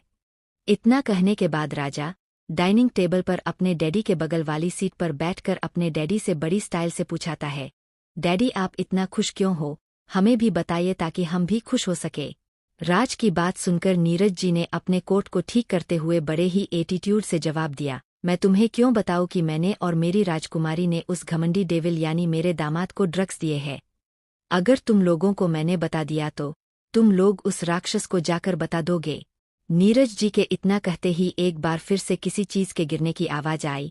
जब नीरज जी, नीता जी और अर्जुन ने अपने गर्दन घुमाकर देखा तो एक बार फिर से राज की लैंडिंग कुर्सी से सीधा जमीन पर हुई। नीता जी ने जो बाउल हाथ में पकड़ा था वह उनके हाथ से सूट कर जमीन पर गिर गया। अर्जुन का हाल भी कुछ ऐसा ही था अपने पिता की बात सुनकर। वह तीनों बेचारे अभी भी उनकी बात सुनकर उस सदमे में ही थे। अपने सामने बैठे तीनों लोगों को स्टैचू बना देख नीरज जी ने अपना हाथ वेव करते हुए पूछा, हेलो तुम लोगों को क्या हुआ? नीरज जी की आवाज सुनकर तीनों अपने होश में आए तो नीता जी अपनी कुर्सी से खड़ी होकर चिल्लाते हुए बोली, पागल इंसान, यह क्या किया तुमने? किया तो किया, इन सब में लिटिल अवनी को भी शामिल कर लिया। अर्जुन ने भी अपने पिता को घूरते हुए कहा, डैड यह आपने क्या किया? अभी तो बहुत खुश नजर आ रहे हैं, लेकिन क्या आपने इन सब का अंजाम सोचा है? अगर मानव को पता चल गया तो वह आपके साथ क्या करेगा? राज ने भी अपनी कुर्सी पर दोबारा बैठते हुए कहा, हाँ डैडी मम्मा, बड़े भाई बिल्कुल सही बोल रहे हैं। फिर अपना एक हाथ टेबल पर रखते हुए आगे बोला, डैडी आप भूल गए एक बार एक लड़की ने जीजू को ड्रग्स देकर उनका फायदा उठाने की कोशिश की थी, तब जीजू ने उसके साथ क्या किया था? अपने पत्नी और बेटों की बात सुनकर थोड़ी देर पहले जो खुशी नीरज जी के चेहरे पर थी वह अचानक ही गायब हो गई। नीरज जी को अब बहुत डर लगने लगा, यह सोचकर कि अगर मानव को पता चल गया ड्रग्स देने का आइडिया उसने ही अवनी को दिया था ताकि वह दादा बन सके, तो पता नहीं मानव उसके साथ क्या करेगा। नीरज जी ने कुछ सोचकर उन तीनों से कहा, लेकिन ड्रग्स लेने के बाद मानव को जो करना था वह तो उसने कर ही दिया होगा। अपने पति की बात सुनकर नीता जी ने दांत पीसते हुए जवाब दिया, मानव कोई आम इंसान नहीं है जो कोई भी उसे ड्रग्स देगा और वह नशे में चूर हो जाएगा। अपनी माँ का साथ देते हुए अर्जुन ने भी कहा, हाँ डैड, क्या आप भूल गए हैं? मानव राजवंश परिवार का वारिस है और राजवंश परिवार के वारिस को बचपन से ही हर तरह की कठिन से कठिन ट्रेनिंग दी जाती है ताकि वह वारिस अपने दुश्मनों से लड़ सके। तो आपको क्या लगता है किसी ड्रग्स का असर मानव पर होगा? अर्जुन की बात सुनकर नीरज जी ने कंफ्यूज होकर पूछा, मतलब? नीरज जी की बात सुनकर नीता जी ने पहले एक गहरी सांस ली, फिर कहा, अगर आप इस ड्रग्स के बजाय मानव को जहर भी दे देते तब भी उस पर कोई असर नहीं होगा, क्योंकि मानव को बचपन से ही इस सिचुएशन के लिए अच्छे से तैयार किया गया है ताकि फ्यूचर में कभी भी मानव के सामने ऐसी परिस्थिति आए तो वह उसका सामना अच्छे से कर सके। नीरज जी को अपनी पत्नी का इतना लंबा चौड़ा भाषण सुनकर भी कुछ समझ नहीं आया। उन्होंने थोड़ा डरते हुए फिर से पूछा, मतलब? ये इस बार नीरज जी की बात सुनकर अर्जुन और नीता जी का गुस्सा 7वें आसमान पर चला गया। तभी राज ने कूल अंदाज में हंसते हुए अपने पिता से कहा, डैड मतलब यह कि जीजू पर आपके सो कॉल्ड ड्रग्स का कोई असर नहीं हुआ होगा। फिर अपने माथे पर उंगली टैप करते हुए आगे बोला, तभी तो मैं सोचूं जब उस लड़की ने जीजू को ड्रग्स दिया था तो जीजू के ऊपर उसका असर क्यों नहीं हुआ? अर्जुन ने पहले कुछ सोचा फिर अपने डैडी से पूछा, डैड जहां तक मुझे पता है मानव इस वक्त बाहर है, तो आपको कैसे पता चला मानव कहाँ है? अर्जुन का सवाल सुनकर नीरज जी ने हर बढ़ाते हुए जवाब दिया, वाह वाह, क्योंकि मेरे पास शक्तिमान की पावर है। अपने पिता की बात सुनकर अर्जुन ने शक भरी निगाहों से देखते हुए पूछा, कहीं आपने उसके पीछे जासूस तो नहीं छोड़े या किसी और प्रकार से उस पर नजर रखे हुए है? अर्जुन के इतना कहते ही नीरज जी के हाथ से जूस का गिलास छूटकर जमीन पर गिर गया। उनकी इस हरकत पर तीनों उन्हें घूर के देखने लगे। वहीं दूसरी तरफ जंगल के अंदर एक जंग छिड़ चुकी थी। मानव को ढूंढते ढूंढते अरव और वीर उस गांव तक आ जाते हैं जहां पर मानव है। ठीक उसी वक्त ब्लैक टाइगर के आदमी भी वहां पहुंचे हैं। जब आरव की नज़र ब्लैक टाइगर के आदमी पर पड़ती है तो उन्हें रोकने के लिए वह उन पर अटैक कर देता। मानव और ब्लैक टाइगर के आदमी आपस में लड़ने लगते हैं। लड़ते लड़ते कब 1 घंटा बीत गया उन्हें पता भी नहीं चला। अब तक दोनों तरफ के लोग बुरी तरह से थक जाते हैं तो वह लोग डिसाइड करते कि पहले वह सभी मिलकर मानव और अवनी के पास पहुंचेंगे, फिर वहां पर अपनी आगे की लड़ाई कंटिन्यू करेंगे। वह सभी जल्दी उस जगह पहुंच जाते जहां मानव है। पूरे गांव का चप्पा चप्पा छान मारने के बाद भी उन सभी को मानव और अवनी कहीं नहीं मिले। तभी उन सबकी नज़र कुछ दूरी पर खड़े कई सारी लाल कपड़े पहने हुए आदमियों पर पड़ती है। उन्हें देखते हुए आरव ने सभी से कहा, यह कौन से लाल दानव इस दुनिया में आ गए? आरव की बात सुनकर जिम्मी ने कहा, लगता है यह मंगल ग्रह जाने का रास्ता भूल गए, इसलिए गलती से यहाँ आ गए, इतना कहकर वो जोर जोर से हंसने लगा। उसकी हंसी की आवाज इतनी तेज थी कि उन लाल कपड़े पहने आदमियों ने भी सुन ली। उन आदमियों में से एक लाल कपड़े वाला आदमी जिम्मी और उन सबके सामने आकर खड़ा हो गया। वह आदमी लगातार आरव और जिम्मी के साथ उनके आदमियों को भी बुरी तरह से घूर रहा था, जिसे देख वीर ने कहा, ए भाई, लगता है यह सच में एलियन है, तभी तो हमें ऐसे घूर के देख रहा है जैसे इंसान पहली बार देखा हो। उसकी बात सुनकर वहाँ खड़े सभी लोग हंसने लगते हैं। सभी को हंसता देखो, लाल कपड़े पहने आदमी ने चिल्लाकर कहा, ए हंसना बंद करो। उस लाल कपड़े पहने आदमी की बात किसी को समझ नहीं आई, क्योंकि वह किसी और ही लैंग्वेज में यह सब बोल रहा था। जिम्मी ने अपने कान को थोड़ा हिलाते हुए पूछा, ए भाई, यह क्या बोल रहा है? आरव ने जिम्मी की बात का जवाब दिया, ए फ्रेंच भाषा बोल रहा है। आरव की बात सुनकर वीर ने कहा, हाँ, लेकिन वह बोल क्या रहा है? आरव ने अपनी हंसी को रोकते हुए जवाब दिया, वह कह रहा है, हंसो नहीं। आरव के यह कहते ही कुछ वक्त के लिए उस जगह पर बिल्कुल शांति छा जाती है। फिर अचानक ही वह सभी अपना पेट पकड़कर जोर जोर से हंसने लगते हैं। सभी को हंसता देख उस लाल कपड़े पहने आदमी ने फ्रेंच में चिल्लाकर कहा, चुप हो जाओ वरना इसका अंजाम अच्छा नहीं होगा। उस आदमी की बात सुनकर वह सब और जोर जोर से हंसने लगे। जिम्मी ने अपनी हंसी को रोकते हुए आरव और वीर से कहा, मैंने पहली बार किसी सांड को लाल कपड़े पहनकर फ्रेंच बोलते हुए देखा है। जिम्मी की बात सुनकर वह सभी और जोर जोर से हंसने लगते। यह सब देख उस लाल कपड़े पहने आदमी को गुस्सा आने लगता है। वह अपने साथियों को आर्डर देते हुए बोला, इन सब को उठा ले चलो। अपने बॉस का आर्डर सुनकर उसके आदमियों ने आरव और जिम्मी के लोगों को कंधे पर उठाया और अपनी कार में भर दिया। कुछ देर बाद कार के अंदर वह लाल कपड़े पहने आदमी आरव और जिम्मी के साथ साथ उनके लोगों को घूर रहे थे। वही आरव और जिम्मी के साथ उनके लोग भी कल से मानव को ढूंढने के चक्कर में काफी थक गए, जिसके कारण वह सभी कार में मस्त होकर सो रहे थे। उन सभी को इन बातों की भी फिक्र नहीं थी कि वह किडनैप हो गए या वह सभी मानव को अभी तक नहीं ढूंढ पाए।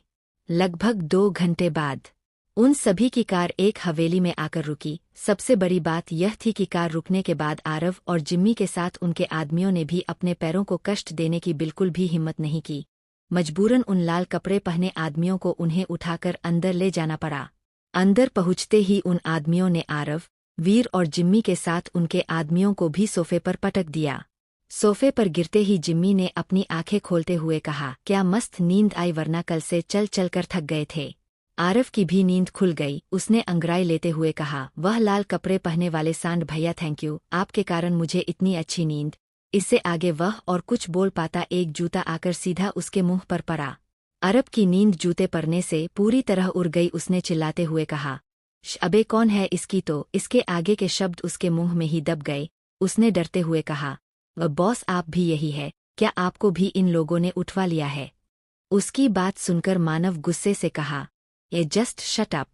आखिर कौन है यह लाल कपड़े पहने हुए आदमी? आरव किसे बॉस कह रहा था? आखिर मानव और अवनी कहाँ गए जानने के लिए बने रहे। आरव ने चिल्लाते हुए कहा, बॉस आप भी यहाँ है क्या? इन लोगों ने आपको भी उठवा लिया? आरव की बात सुनकर सभी की नज़र मानव पर पड़ी, जो वहीं सोफे पर किसी राजा की तरह बैठा था। मानव ने अपने गुस्से भरी आवाज में आरव को चुप कराते हुए कहा, ये जस्ट शट अप। इतना कहने के बाद मानव ने अपने सामने खड़े उस लाल कपड़े पहने आदमी की तरफ देखकर कहा, राका जाओ, जाकर अपना काम करो और जो चीजें छूट गई है उन्हें संभालो। मानव का आर्डर सुनते ही राका ने अपना सर झुकाकर यस बॉस ये बोलकर वहां से चला गया। मानव ने बिना किसी एक्सप्रेशन के साथ लगातार आरव को घूर रहा। वही अरब की हालत तो मानव के इस तरह घूरने से खराब हो रही थी। मानव खड़ा होकर सीढ़ियों से ऊपर जाते हुए अपने कठोर आवाज में आरव से बोला, पूरे 1 हफ्ते के लिए तुम सिंगापुर जा रहे हो, वहां के कंपनी को तुम्हारी सख्त जरूरत है। मानव की बात सुनकर आरव का मन रोने का कर रहा था। उसने मानव को पीछे से देखकर मन में कहा, बॉस मुझे उस नर्क में नहीं जाना प्लीज, वहां जाना मेरे लिए किसी पनिशमेंट से कम नहीं है। लेकिन बेचारा मानव से यह सब बोल नहीं सकता। वही मानव 2 एंडी फ्लोर के एक रूम के अंदर गया। रूम के अंदर पहुंचते ही उसकी नज़र अपनी लिटिल वाइफ पर पड़ी, जो बेड पर आराम से सो रही है। यह देख मानव का कठोर चेहरा नरम पड़ गया। लेकिन तभी मानव के नज़र उस टेडी पर पड़ी जिसे अवनी गले लगाकर सो रही। यह देख मानव को गुस्सा आ गया। उसने गुस्से से उस टेडी को देखकर कहा, इस टेडी को यहाँ कौन लेकर आया? मैं इसे यहाँ नहीं रहने दूंगा, क्योंकि मेरी बेबी सिर्फ मुझे हक करके सो सकती है, कोई और उसे छुए मुझे पसंद नहीं।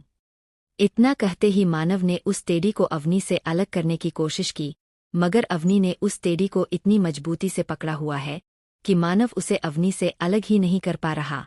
मानव को इस वक्त बहुत जलन हो रही थी। उस टेडी को अपने लिटिल वाइफ के पास देख उसका पूरा चेहरा जलन के मारे काला पड़ गया। जब उससे रहा नहीं गया तो उसने जबरदस्ती उस टेडी को अवनी से अलग कर दिया और खुद उस टेडी की जगह अवनी के पास लेट गया ताकि उसकी लिटिल वाइफ की नींद ना खुले। मानव ने अवनी को कसकर गले लगाते हुए उस टेडी को देखा जो इस वक्त जमीन पर पड़ा था। उसकी तरफ अपनी जलन भरी नजरों से देखते हुए मानव ने कहा, ये जो भी मेरी लिटिल वाइफ के करीब जाएगा मैं उसे चैन से जीने नहीं दूंगा, फिर चाहे वह कोई भी हो। इतना कहते ही मानव ने अपना फोन निकालकर किसी को मैसेज किया। लगभग 1 मिनट बाद मानव के रूम पर किसने दस्तक दी। मानव ने अपनी कठोर आवाज में कहा, जी कम इन। मानव की परमिशन मिलते ही वीर ने दरवाजा खोलकर रूम में एंटर करते हुए मानव से पूछा, बॉस आपने मुझे बुलाया? मानव ने जमीन पर पड़े टेडी को जलन भरी नजरों से देखते हुए वीर को आर्डर दिया, जाकर इस टेडी को लकी के सामने फेंक दो। उससे कह देना इस टेडी के इतने टुकड़े करे कि इसे कोई पहचान भी ना पाए। ये मानव की बात सुनकर वीर के पैर लड़खड़ा गए। उसे लगा कि उसने कुछ गलत तो नहीं सुन लिया, इसलिए अपने कान को सहलाते हुए हिम्मत करके मानव से दोबारा पूछा, बॉस क्या कहा आपने? शायद मैंने ठीक से सुना नहीं। इस बार मानव ने चिल्लाते हुए कहा, मैंने कहा इस टेडी की ऐसी हालत करो कि दोबारा कभी भी मेरे बेबी को छू भी ना सके। मानव के इस तरह चिल्लाने से वीर डर गया। फिर बिना वक्त गवाए उस टेडी को जमीन से उठाकर रूम से भागते हुए खुद से बड़बड़ाया, ये जल कुकरा कहीं का, अगर ऐसे ही जलते रहे तो एक दिन जल जल के ही मर जाएंगे। ये वीर के जाते ही मानव के चेहरे पर एक जीत भरी मुस्कान आ गई, जैसे उसने अपने किसी सबसे बड़े दुश्मन को खत्म कर दिया हो। फिर मानव ने प्यार से अवनी के माथे को चूमते हुए कहा, कैसी आलसी बीवी है मेरी, जिसे सिर्फ खाना और सोना आता है। पर कोई बात नहीं, क्योंकि मेरी लिटिल वाइफ मुझे तब भी बहुत पसंद है। इतना कहकर मानव अवनी को कसकर गले लगाकर सो गया। कुछ देर बाद जब अवनी की नींद खुली तो वह अपनी बड़ी बड़ी आंखों से पूरे रूम को देखने लगी। अपने पास मानव को ना पाकर वह बेड से उठी और डरते हुए रूम से बाहर चली गई। बाहर आते ही अवनी अपने सामने का नजारा देख चौंक गई। उसकी आंखें गुस्से से लाल हो गई। अपने कमर पर दोनों हाथों को रखते हुए उसने चिल्लाकर कहा, यह हब्बी। अवनी की इतनी भयंकर आवाज सुनकर हॉल में बैठे सभी लोग पीछे मुड़कर उसे देखने लगे। आरव और वीर की तो हालत खराब हो गई, लेकिन सबसे ज्यादा हालत तो मानव की खराब थी। अवनी को अपने सामने देख मानव के माथे से ठंडा पसीना निकलने लगा। उसने हकलाते हुए कहा, बेबी आप यहाँ क्या कर रही हो? मानव की बात सुनकर अवनी ने अपने दोनों हाथों को अपने कमर पर रखते हुए जवाब दिया, क्यों मेरे आने से तुमको कोई प्रॉब्लम है? मानव अपनी लिटिल वाइफ के मुंह से अपने लिए तुमको और मानव शब्द सुनकर मानव को यकीन हो गया कि आज उसकी वाइफ के अंदर का लिटिल डेविल जाग गया है, जो उसे छोड़ने वाला नहीं है। यह सोचते ही मानव की हालत खराब होने लगी। सिर्फ मानव की हालत खराब नहीं थी, कोई और भी है जिसकी हालत मानव से भी बदतर है। दूसरी तरफ अर्जुन बेचारा, उसको आज सुबह से ही सोना ने परेशान कर रखा है। अर्जुन ने सब्जी काटते हुए खुद से कहा, बड़ा शौक चढ़ा था तुझे उसे सब कुछ बताने का। देख, सच बताने के बाद भी वह तुझे माफ करने के बजाय कैसे घर का नौकर बना दिया। फिर किचन से बाहर झांकते हुए आगे बोला, चुड़ैल 1 नंबर की, बस एक बार ये रूम में चली जाए, फिर मौका पाकर यहाँ से भाग जाऊंगा और दोबारा कभी उसके घर नहीं आऊंगा, बल्कि इसे इसके ससुराल लेकर जाऊंगा। फिर खुश होते हुए बोला, वहां पर मॉम डैड के सामने यह मुझे काम नहीं करवा पाएगी। अर्जुन अपने ख्यालों में गुम था कि तभी उसे हॉल में बैठी सोना की आवाज आई, अर्जुन अच्छे से खाना बनाना, कुछ मीठा भी बना लेना, और हाँ, यह सब करने के बाद मेरा रूम भी साफ कर देना, बहुत गंदा हो गया है।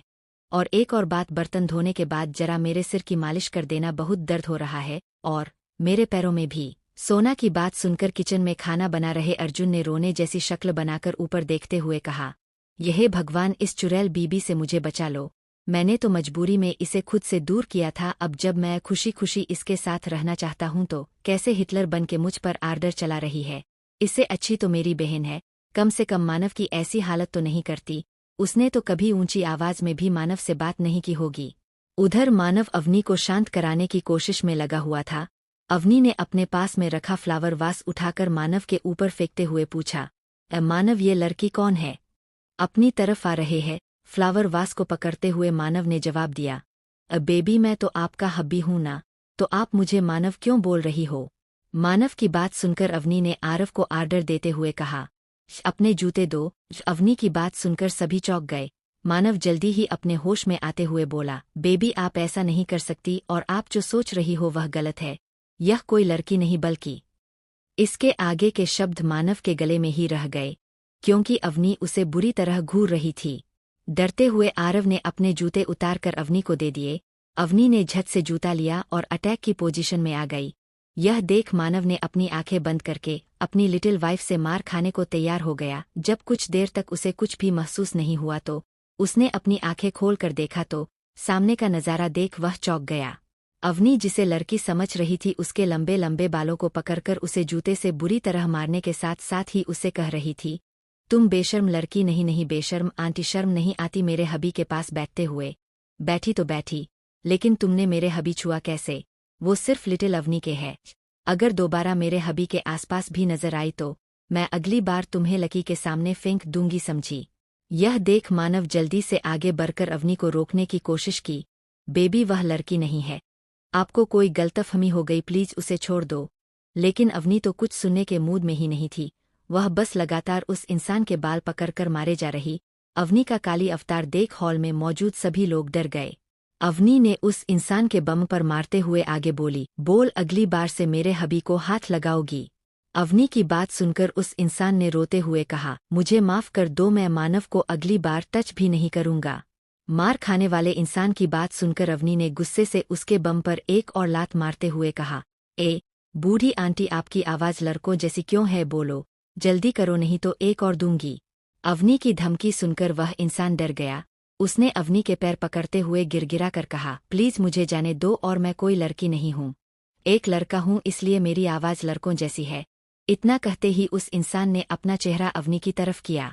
बिचारी अवनी मारने पीटने के चक्कर में उस इंसान का चेहरा ही नहीं देखा जो मानव से चिपक कर बैठा था। अवनी ने सिर्फ पीछे से उसकी बैक को देखा और उस इंसान के लंबे बाल, जिसके कारण अवनी को गलतफहमी हो गई कि कोई लड़की उसके हबी को उससे छीनने आई है, इसलिए उसने उसे धो डाला। लेकिन अब जब अवनी ने उस इंसान का चेहरा देखा तो वो एकदम शॉक हो गई। जल्दी ही अपने सेंस में वापस आकर अवनी ने गुस्से से मानव को देखा, फिर बोली, क्या आपको लड़के पसंद है जो इस इंसान के साथ चिपक कर बैठे थे? अवनी की बात सुनकर मानव अपनी जगह पर किसी बर्फ की तरह जम गया। वही सोना के घर पर अर्जुन ने खाना बनाकर डाइनिंग टेबल पर रख दिया और सोना को बुलाने चला गया। वही सोना मज़े से फ्रूट खा रही थी। जब उसकी नज़र अपने पास आते हुए अर्जुन पर पड़ी तो उसने अपने मन में सोचा, अर्जुन तुमने मुझे बहुत परेशान किया है, उन सब का बदला तो मैं तुमसे चुन चुन कर लूंगी। अभी तो केवल उसकी शुरुआत है, आगे मैं तुम्हें इससे भी ज्यादा परेशान करूंगी। इतना सोचते ही उसके चेहरे पर एक स्माइल आ जाती है। वही जैसे ही अर्जुन सोना के पास पहुंचता है, उसका पैर जमीन पर पड़े केले के छिलके पर पड़ते ही फिसल जाता है।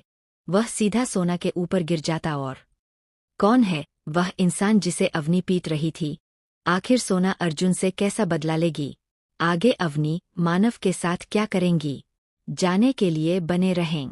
विक्की प्लीज मुझे जाने दो, मैं तो मानव का दोस्त विक्की हूँ, कोई लड़की नहीं। फिर विक्की अपने बालों को पकड़कर बोला, सारे फसाद की जड़ तो यह बाल है। कभी सोचा नहीं था मैंने इन बालों के कारण एक दिन मुझे किसी लड़की से मार खाना होगा। कितनी मेहनत करके मैंने अपने बालों को पाल पोस कर बड़ा किया, लेकिन इसने मुझे मुसीबत में फंसा दिया। विक्की के ड्रामे को इग्नोर कर लिटिल अवनी ने एक बार फिर मानव से गुस्से में पूछा, मानव मेरे सवाल का जवाब दो। मानव जो अभी तक अपनी जगह किसी स्टैचू की तरह खड़ा था, अचानक अवनी की आवाज सुनकर अपने सेंस में वापस आता है। मानव भागते हुए अवनी के पास पहुंचकर उसे गले लगाकर बोला, बेबी पहले गुस्से को शांत करो, आपके हब्बी सिर्फ आपसे प्यार करते हैं, बहुत प्यार। मानव की बात सुनकर अवनी ने पहले मानव को देखा, फिर बेशर्मी से बोली, अगर इतना ही प्यार करते हैं तो कल रात आपने कुछ किया क्यों नहीं? आप तो गहरी नींद में मस्त होकर सो गए थे। मानव के पास अपनी लिटिल वाइफ के इस सवाल का कोई भी जवाब नहीं था। मानव ने अपना मुंह खोलकर कुछ बोलने की कोशिश की, लेकिन उसके मुंह से शब्द ही नहीं निकले। मान को कुछ न बोलते देख अवनी ने उसे धक्का देकर खुद से दूर किया, फिर गुस्से से बोली, आप कुछ बोल क्यों नहीं रहे? पर मानव अभी भी शांत था। अवनी ने अपना मुंह फुलाकर कहा, अब आप मेरे पास मत आना, जाके इस विक्की टिक्की के साथ रोमांस के साथ साथ ही अपना मुंह भी काला करिएगा। फिर अपने दोनों हाथों को कमर पर रखते हुए अपने आंखों को छोटा करके आगे बोलिए, लगता है डैडी ने बिल्कुल सही कहा था आपके बारे में, आपको लड़के पसंद है, तभी तो आपके आगे पीछे सिर्फ लड़के ही लड़के घूमते हैं। अवनी की बात सुनकर हॉल में मौजूद सभी लोग हैरान हो गए। मानव ने अपने दांत पीसते हुए पूछा, और क्या क्या कहा मेरे उस शकुनी ससुर जी ने? मानव के मुंह से अपने डैडी के लिए ये शकुनी ये शब्द सुनकर अवनी ने अपना मुंह बुलाते हुए कहा, यह हब्बी छब्बी खबरदार, अगर मेरे प्यारे डैडी को कुछ बोला तो वह बहुत अच्छे हैं। वो कभी मुझसे झूठ नहीं बोलते हैं, और मुझे भी लगता है डैडी ने आपके के बारे में जो कहा वह बिल्कुल सही है। तभी तो आपके पिए आरव भैया, पर्सनल गार्ड वीर भैया और मैनेजर के साथ साथ आपके सभी बॉडीगार्ड भी लड़के हैं। पक्का डैडी की कही बात सच होगी और आपको लड़के पसंद है। इतना कहते कहते अवनी रोने की एक्टिंग करते हुए जमीन पर बैठ गई। जब मानव ने यह देखा तो उसने तुरंत अवनी को जमीन से उठाकर अपने गोद में बैठा लिया, क्योंकि उसे डर था ठंडी जमीन पर बैठने के कारण अवनी की तबीयत खराब न हो जाए। मानव को इस वक्त अपने मन बुद्धि शकुनी ससुर जी पर बहुत गुस्सा आ रहा था, जो हर बार उसकी भोली भाली बीवी के दिमाग में उसके खिलाफ उल्टी सीधी बातें भरकर हमेशा उसके लिए मुसीबत खड़ी करते हैं। मानव ने अपनी को शांत कराते हुए कहा, बेबी शांत हो जाओ और अपने दिमाग से यह फिजूल की बातें निकाल दो। मानव की बात सुनकर अवनी ने रोने की एक्टिंग करते हुए कहा, डैडी ने कहा अगर हब्बी मुझे 1 साल में 3 बेबी नहीं देंगे तो वह मेरे लिए दूसरा हब्बी ढूंढ लेंगे जो मुझे 1 साल में 3 बेबी लाकर देगा। अवनी की बात सुनकर मानव ने चिल्लाते हुए कहा, ये क्या दूसरा हब्बी? अवनी ने मासूमियत से कहा, ये हाँ, और साथ में 3 बेबी भी। अवनी की बातों से इरिटेट होकर मानव ने दांत पीसते हुए कहा, उस शकुनी ने तुमसे यह सब कब कहा? मानव की बात सुनकर अवनी ने खुश होकर झट से जवाब दिया, हब्बी उस दिन जब आप ऑफिस गए हुए थे तब डैडी मेरे रूम में आए, उन्होंने मुझे आपके बारे में यह सारी बातें बताई और आपको सरप्राइज देने को भी कहा। यही नहीं, उन्होंने ही मुझे आपका रूम सजाने को भी कहा था। अवनी की यह बात सुनकर मानव का सर दर्द होने लगा। उसे समझ नहीं आ रहा कि उसके बददिमाग ससुर जी क्यों साबुन से नहा धोकर उसके पीछे पड़े रहते हैं।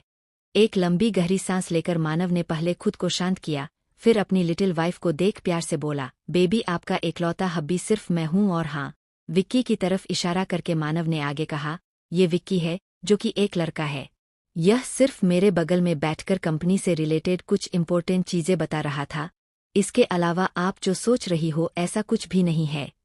मानव की बात सुनकर भी लिटिल अवनी पर को कुछ खास फर्क नहीं पड़ा। अवनी को मुंह फुला देख मानव ने अपना सर न में हिलाया और उसे गोद में उठाकर रूम में ले जाते हुए बोला, चलो पहले नहा लो, फिर खाना भी खाना है, आपको भूख लगी होगी ना। मानव के जाते ही हॉल में मौजूद सभी लोग जो अभी तक एक स्टैचू की तरह खड़े थे वह अपनी जगह पर अचानक ही नाचने लगे। आरव ने नाचते हुए कहा, बमज़ा आ गया, यह डेवल 1 नंबर का जल कुकड़ा है। इसने मुझे पनिशमेंट के तौर पर सिंगापुर जाने को बोला था ना, अब देखो कैसे यंग मैडम के गुलाम बने घूम रहे हैं। आरव की बात सुनकर जिम्मी ने कहा, मुझे नहीं पता था, जिससे पूरी दुनिया डरती है वह अपनी लिटिल वाइफ से डरता होगा। जिम्मी की बात सुनकर वीर ने सोफे पर कूदते हुए कहा, सिर्फ डरते ही नहीं, पूरे के पूरे जोरू के गुलाम है। मैं तो चाहता था लिटिल मैडम इनको 2-3 थप्पड़ भी लगा दे, पर ऐसा कुछ हुआ नहीं। आरव ने वीर के कंधे पर हाथ रखते हुए कहा, मैं तो कहता हूँ लिटिल मैडम को आज रात बॉस को रूम में ही नहीं घुसने देना चाहिए। कितना मजा आएगा उस डेविल को रूम के बाहर देखकर। यहाँ यह सभी मस्ती कर रहे तो वही विक्की जो कब से इन सभी की हरकतों को देख हैरान होकर उसने खुद से कहा, क्या सच में यह लोग मानव के राइट हैंड और लेफ्ट हैंड है जो हमेशा उसके प्रति लॉयल रहते हैं। लेकिन इन्हें देखकर तो ऐसा लग रहा है कि मानव की इतनी बुरी हालत देख इन्हें बड़ा मजा आ रहा। वही रूम में पहुंचते ही अवनी नहाने के लिए वॉशरूम में चली गई। तब तक मानव ने उसके लिए एक सुंदर सी ड्रेस पहनने के लिए निकाल दी। कुछ देर बाद लिटिल अवनी बाथरूम से बाहर निकली। इस वक्त उसने केवल बाथरूम पहना था। लिटिल अवनी बाथरूम से निकलकर गेट से 1 कदम की दूरी पर खड़ी होकर अपना मुंह फुलाए मानव को देखने लगी। अपनी वाइफ के इस लुक को देख मानव को समझते देर नहीं लगी कि उसकी आलसी बीवी अब अपने पैरों को बिल्कुल भी कष्ट नहीं देने वाली। मानव चलकर अवनी के पास गया। पहले उसने उसको ड्रेस पहनाया, फिर अपनी गोद में उठाकर ड्रेसिंग टेबल के सामने चेयर पर बैठा दिया। मानव ने सबसे पहले अवनी के गीले बालों को सुखाकर एक प्यारी सी हेयर स्टाइल बना दी। फिर उसने कानों में छोटे छोटे ईयररिंग पहनाया। उसके बाद एक पिंक कलर की प्यारी सी सैंडल पहनाकर उसे गोद में उठाकर नीचे डाइनिंग टेबल पर लाकर बैठा दिया। मानव ने अवनी को बैठाते हुए कहा, बेबी आप क्या खाओगी बोलो। मानव की बात का जवाब देते हुए अवनी ने कहा, मैं आपसे बात नहीं करूंगी क्योंकि लिटिल अवनी अभी भी आपसे नाराज है। कितना कहते ही उसने फिर से अपना मुंह फुला लिया। अपनी वाइफ का गुस्सा देख मानव को उस पर और प्यार आ रहा था। मानव ने अपनी चेयर पर बैठते हुए कहा, ठीक है बेबी जे डॉट। मानव ने अवनी की प्लेट में खाना सर्व करने के बाद खुद के प्लेट में परोसा। फिर अवनी को अपने जाल में फंसाने के लिए एक्टिंग करते हुए बोला, मैंने तो सोचा था किसी को अपने हाथ से हमेशा की तरह खाना खिलाऊंगा, लेकिन अब जब वह मुझसे नाराज है तो कोई बात नहीं। ये इतना कहने के बाद मानव अपनी तिरछी नजरों से लिटिल अवनी को देखने लगा, जो उसकी बात सुनकर परेशान होकर अपने दोनों हाथों को देख रही। मानव को पूरा यकीन था उसकी आलसी बीवी उसकी बात सुनकर खाना खाने के लिए अपने दोनों हाथों को बिल्कुल भी कष्ट नहीं देगी, और हुआ भी कुछ वैसा ही। अवनी अपनी जगह से उठकर मानव की गोद में बैठते हुए बोली, लिटिल अवनी के हाथ में बहुत दर्द हो रहा है। अगर उसने खुद से खाना उठाकर खाया तो उसके हाथों में और दर्द होने लगेगा, इसलिए आप खिला दो। फिर मानव की तरफ देखकर पाउट बनाकर बोली, पर मैं अभी भी आपसे नाराज हूँ, इसलिए मुझसे बात मत करिएगा, सिर्फ मुझे खाना खिलाएगा। अवनी का प्यारा सा चेहरा देख मानव को उस पर इतना प्यार आ रहा था कि उसका मन अवनी को किस करने लगा। जब मानव से रहा नहीं गया तो उसने अवनी को किस कर लिया। वही मानव के किस करने से अवनी खुश हो गई, वह भी उसे खुशी खुशी किस करने लगी। ये देख मानव हैरान हुआ। उसने अपने मन में सोचा, ये लड़की तो मुझसे नाराज है, फिर मेरे किस करने से इतना खुश क्यों हो रही। 5 मिनट बाद मानव ने अवनी के होठों को छोड़ दिया, फिर उसे प्यार से निहारने लगा। अवनी ने खुश होकर मानव से कहा, हबी एक की से क्या होगा, चलो रूम में चलते हैं, फिर हमें भी 1 साल में 3 बेबी होंगे। अवनी की बात सुनकर मानव ने अपने दांत पीसते हुए कहा, तुमसे किसने कह दिया 1 साल में 3 बच्चे पैदा हो सकते हैं। अवनी ने झट से जवाब दिया, यह हब्बी ट्रिपलेट हो सकते हैं। मानव ने आगे कुछ ना कहते हुए अपने हाथों से अपनी लिटिल वाइफ को खाना खिलाने लगा। दूसरी तरफ ब्लैक टाइगर अपने एक सीक्रेट विला के सामने घुटनों के बल बैठ चिल्ला रहा, मानव मैं तुम्हें छोड़ूंगा नहीं, तुमने आज मेरे साथ जो किया है उसका बदला मैं तुमसे लेकर रहूंगा। यह सब कहते हुए ब्लैक टाइगर सामने जल रहे अपने घर को देखने लगा। ब्लैक टाइगर ने मानव की सबसे कीमती खजाने यानी उसकी जान से प्यारी बीवी को छूने की हिम्मत की, इसलिए मानव ने भी ब्लैक टाइगर के सभी ठिकानों के साथ उसके बिजनेस को भी बर्बाद कर दिया। यही नहीं, उसने ब्लैक टाइगर की सबसे खास और कीमती जगह यानी ब्लैक टाइगर का सीक्रेट विला, जहां उसकी मां की यादें थी जिन्हें ब्लैक टाइगर सबसे ज्यादा प्यार करता है, उसी को जलाकर राख कर दिया। ब्लैक टाइगर जमीन पर बैठा किसी सोच में गुम था कि तभी उसके पास एक आदमी भागता हुआ आया और उससे बोला, बॉस मानव सिंह ने आपके लिए एक संदेश भिजवाया है। उसने कहा है कि आपने उसकी सबसे कीमती खजाने को छूने की हिम्मत की है, इसलिए उसने आपके कीमती चीजों को आपसे दूर कर दिया।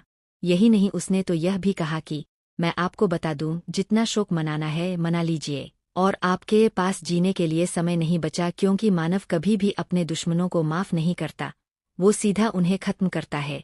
इतना कहने के बाद वह आदमी चुप हो जाता है। वही ब्लैक टाइगर जो इतनी देर से खामोश बैठा था, वह अचानक ही पागलों की तरह जोर जोर से हंसने लगा।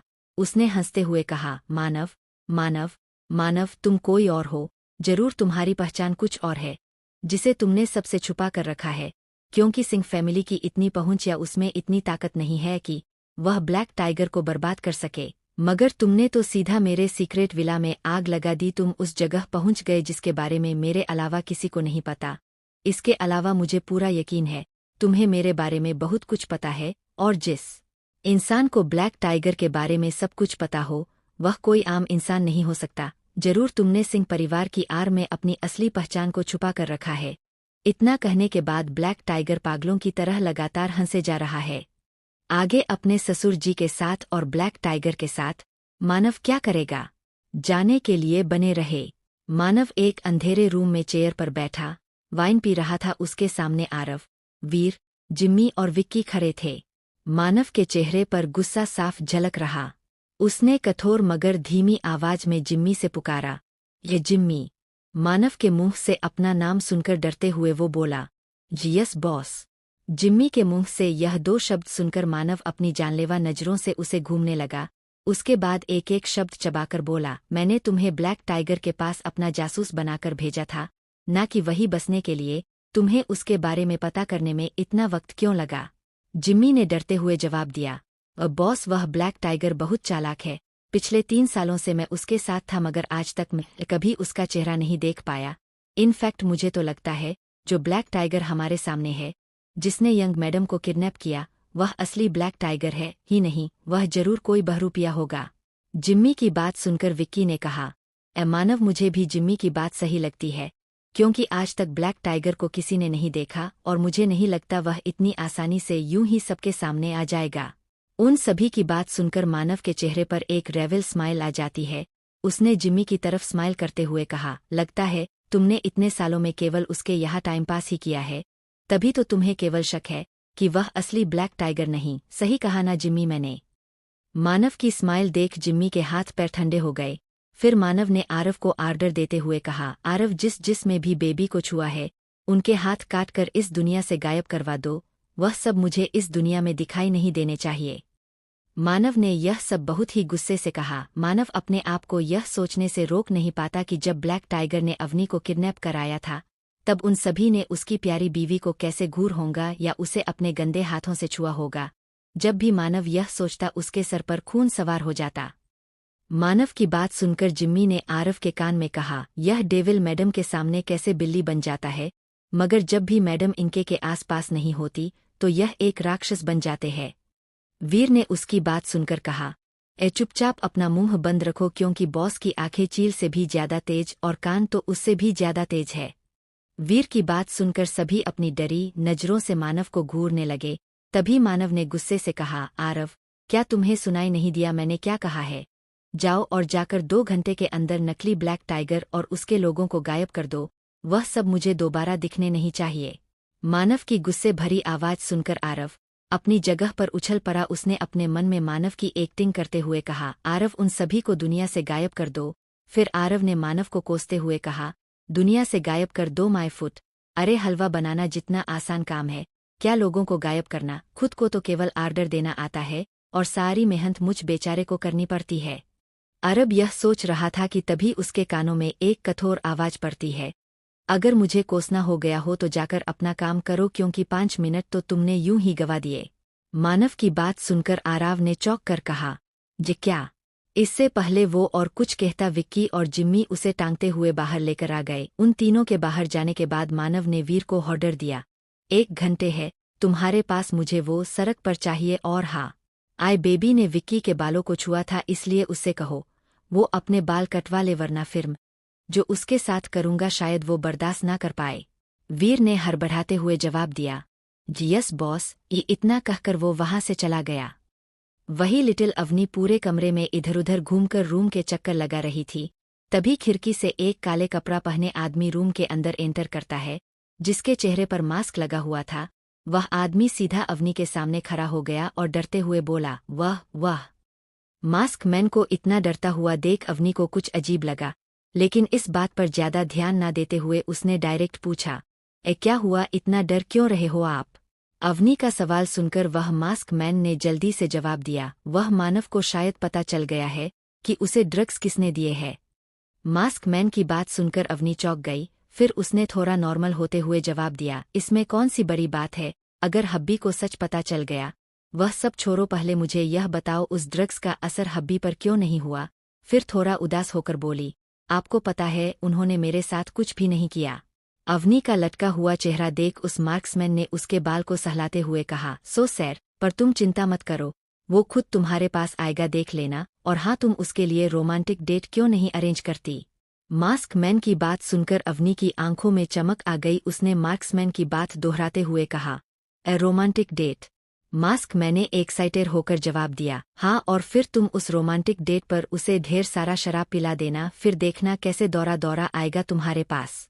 मास्कमैन की बात सुनकर अवनी ने एक्साइटेड होकर उछलते हुए कहा, ठीक है, फिर मैं ऐसा ही करूंगी। मैं भी तो देखूं हब्बी कब तक मुझसे दूर भागते हैं। फिर मार्क्समैन और लिटिल अवनी दोनों मिलकर अपना प्लान तैयार करने लगते हैं, लेकिन यह दोनों इस बात से पूरी तरह अनजान है कि कोई रूम के बाहर दरवाजे के पीछे छुपकर इनकी सारी बातें सुन रहा है। रूम के अंदर हो रही सारी बातों को सुनकर दरवाजे के पीछे छिपे इंसान के चेहरे पर एक रहस्यमयी स्माइल आ जाती है और कुछ देर बाद वह इंसान वहां से चला जाता है। वहीं दूसरी तरफ एक बच्ची रोड के बीचों बीच खड़ी थी जिसके ठीक सामने से एक ट्रक आ रहा था। उस बच्चे को बचाने के चक्कर में विनय के कंधे और सर पर चोट लग जाती है। विनय अपने जख्मों की पट्टी कराने के लिए वहीं पास के सिटी हॉस्पिटल में जाता है। हॉस्पिटल पहुंचते ही एक नर्स विनय को वार्ड में बैठाकर डॉक्टर को बुलाने चली जाती। लगभग 2 मिनट बाद विनय के बोर्ड का दरवाजा खोलकर एक लेडी डॉक्टर आई। जब विनय की नज़र उस पर पड़ी, पहले तो वह हैरान हुआ, लेकिन जल्दी ही उसकी हैरानी एक डेविल स्माइल में बदल गई। वहीं इसके उलट वह डॉक्टर विनय को लगातार गुस्से से घूर रही डॉक्टर को देखते हुए विनय ने कहा, वैसे मुझे नहीं पता था हमारी दूसरी मुलाकात इतनी जल्दी होगी डार्लिंग। विनय के मुंह से अपने लिए डार्लिंग सुन वो लेडी डॉक्टर गुस्से से बोली, फर्जी आदमी, लगता है कल रात बार में जो थप्पड़ मैंने तुम्हें मारा उससे तुम्हारी अकल ठिकाने नहीं आई, इसलिए मेरे साथ फ्लर्ट करने की कोशिश कर रहे हो। विनय का इलाज करने जो डॉक्टर आई है वह वही लड़की है जिसने कल रात बार में विनय को थप्पड़ मारा था। विनय ने पहली बार इस लड़की को एक पार्टी में देखा था, तभी उसे पहली नज़र वाला प्यार इस लड़के से हो जाता है। विनय ने इस लड़की को बहुत ढूंढने की कोशिश की, मगर उसके हाथ कुछ भी नहीं लगा और न ही उसके बारे में कुछ भी पता चला। लेकिन विनय की किस्मत शायद अच्छी थी, तभी तो पहले यह लड़की उसे कल रात बार में मिली, फिर अब इस हॉस्पिटल में। यह सोच विनय मन ही मन खुश हो जाता है। विनय ने उस लेडी डॉक्टर को प्यार से देखते हुए पूछा, वैसे तुम्हारा नाम क्या है डार्लिंग? की बात सुनकर वह डॉक्टर विनय की पट्टी करते हुए बोली, तुम यहाँ इलाज कराने आए हो तो बेहतर होगा अपना इलाज कराओ और निकलो यहाँ से। विनय ने उसकी बात को इग्नोर करते हुए फिर से पूछा, डार्लिंग बताओ ना तुम्हारा नाम क्या है? और हाँ, तुम बहुत ही ब्यूटीफुल हो, मुझे लगता है फ्यूचर में हमारे बच्चे भी बिल्कुल तुम्हारी तरह खूबसूरत होंगे। विनय की बात सुनकर वह डॉक्टर सिर्फ इतना बोल पाई, तुम। ये विनय ने अपनी गर्म सांसें उस लेडी डॉक्टर के कानों में छोड़ते हुए बड़ी ही सिडेक्टिव टोन में कहा, डार्लिंग इतना गुस्सा सेहत के लिए अच्छा नहीं है। विनय की गर्म सांसें अपने ऊपर महसूस कर उस लेडी डॉक्टर सिहर उठी। फिर उसने गुस्से से कहा, तुम्हें तो मैं देख लूंगी, तुमने विनी से पंगा लेकर अच्छा नहीं किया। उसकी बात सुनकर विनय ने विनी को कमर से पकड़कर खुद से चिपकाते हुए सिटेक्टिव टोन में बोला, बहुत ही अच्छा नाम है तुम्हारा विनी, यानी विनय की विनी। विनय की बात सुनकर विनी ने उसे गुस्से से घूरा। इससे पहले वह और कुछ कर पाती विनय ने उसे किस कर लिया। यह देख विनी की आंखें आश्चर्य से फैल गई। विनी जो विनय के सर पर पट्टी बांध रही थी, उसे यकीन ही नहीं हो रहा कि यह इंसान इतना बेशर्म होगा कि सीधा उसे किस कर लेगा, वह भी उसके ही हॉस्पिटल में। अपने सेंस में वापस आकर ने खुद को छुड़ाने की बहुत कोशिश की, लेकिन विनय तो जैसे एक भूखे भेड़िए की तरह उसे किस किस कर रहा। विनय का एक हाथ विनी के गर्दन पर था और दूसरे हाथ से वह के टॉप के अंदर से उसके ब्रेस्ट को सहला रहा था। 10 मिनट बाद ने उसके होठों को छोड़ दिया, मगर उसे से दूर नहीं हुआ। विनय ने उसे घूमते हुए कहा, डार्लिंग अगली बार जब मैं किस करूं तो मुझे डिस्टर्ब मत करना, वरना इसका अंजाम अच्छा नहीं होगा। विनय को खुद से दूर करते हुए विनी बोली, घटिया इंसान, छोड़ो मुझे। विनय ने उसकी बात सुनकर एक स्माइल करके कहा, डार्लिंग कोई अपने फ्यूचर पति से ऐसे बात करता है क्या? अगर तुम ऐसे ही करोगी तो हमारी फर्स्ट नाइट में क्या होगा? विनय की बेशर्मी देख विनी और गुस्सा हो जाती है। वह अपने दांत पीसते हुए बोली, बेशर्म कहीं के, मैं तुम्हारी जान ले लूंगी लेकिन कभी भी तुमसे शादी नहीं करूंगी, चाहे तुम दुनिया के आखिरी इंसान क्यों ना हो, समझे? विनय ने उसकी बात सुनकर स्माइल करते हुए कहा, डार्लिंग घर जाकर अपने मॉम डैड को बता देना, उनका होने वाला दामाद बहुत जल्द उनसे मिलने आएगा, ओके? विनी ने उसके गर्दन पर काटते हुए कहा, छोड़ो मुझे नहीं तो मैं तुम्हारा खून पी जाऊंगी, समझे? विनय ने अपनी गर्दन, जहां पर अभी अभी विनी ने काटा था, उसे सहलाते हुए बोला, डार्लिंग मुझे नहीं पता था तुम हमारे फर्स्ट नाइट के लिए इतना एक्साइटेड हो। लेकिन इतना कहकर विनय एक पल के लिए चुप हो गया, फिर अपनी बात को जारी रखते हुए आगे बोला, मैं एक बहुत ही संस्कारी लड़का हूँ, इसलिए वह सब मैं तुम्हारे साथ शादी के पहले नहीं करूँगा, पर रहा अगर तुम ज्यादा फोर्स करोगी तो तुम्हारी खुशी के लिए वह सब करने को तैयार हूँ। विनय के ऊपर विनी को इस वक्त इतना गुस्सा आ रहा था कि उसका मन विनय का सर फोड़ने का कर रहा। आखिर वह मास्क मैन कौन है जो अवनी की मदद कर रहा। अवनी क्या सरप्राइज देगी मानव को, और वह इंसान कौन था जो दरवाजे के पीछे छुपकर इनकी सारी बातें सुन रहा। आगे विनय और विनी की लाइफ में क्या होगा, जाने के लिए बने रहे हैं। शाम का वक्त। मानव लिटिल अवनी को लेकर सिंह मेशन आ गया। अंदर पहुंचते ही मानव और अवनी की नज़र एक ऐसे इंसान पर पड़ी जिसे देखते ही दोनों के चेहरे गुस्से से लाल हो गए। अपने सामने खड़े इंसान को देख अवनी ने अपने मन में सोचा, यह चमगादड़ यहाँ क्या कर रहा है? लगता है इसे आज अच्छा सबक सिखाना ही पड़ेगा। इतना सोचते ही अवनी के चेहरे पर एक रहस्यमयी मुस्कान आ जाती है। जब मानव अपनी गर्दन घुमाकर अवनी को देखता है, जो कब से अपने सामने खड़े ऋषि को देखकर मुस्कुरा रही। यह देख मानव का गुस्सा और बढ़ गया। उसने गुस्से से अपनी मुट्ठी कसकर बंद कर ली। मानव को अपना गुस्सा कंट्रोल करना मुश्किल हो रहा था, इसलिए वह सभी को इग्नोर करके अपने रूम की तरफ चला गया। रूम में पहुंचते ही मानव का गुस्सा फूट पड़ा। उसने गुस्से में रूम में तोड़फोड़ करना शुरू कर दिया। मानव ने गुस्से से अपना हाथ दीवार पर मारते हुए कहा, नहीं, ऐसा नहीं हो सकता। मैं कभी भी बेबी को खुद से दूर नहीं जाने दूंगा, चाहे मुझे उसको जान से ही क्यों ना मारना पड़े। इस वक्त मानव के चेहरे पर गुस्से के साथ साथ आंखों में नमी भी थी।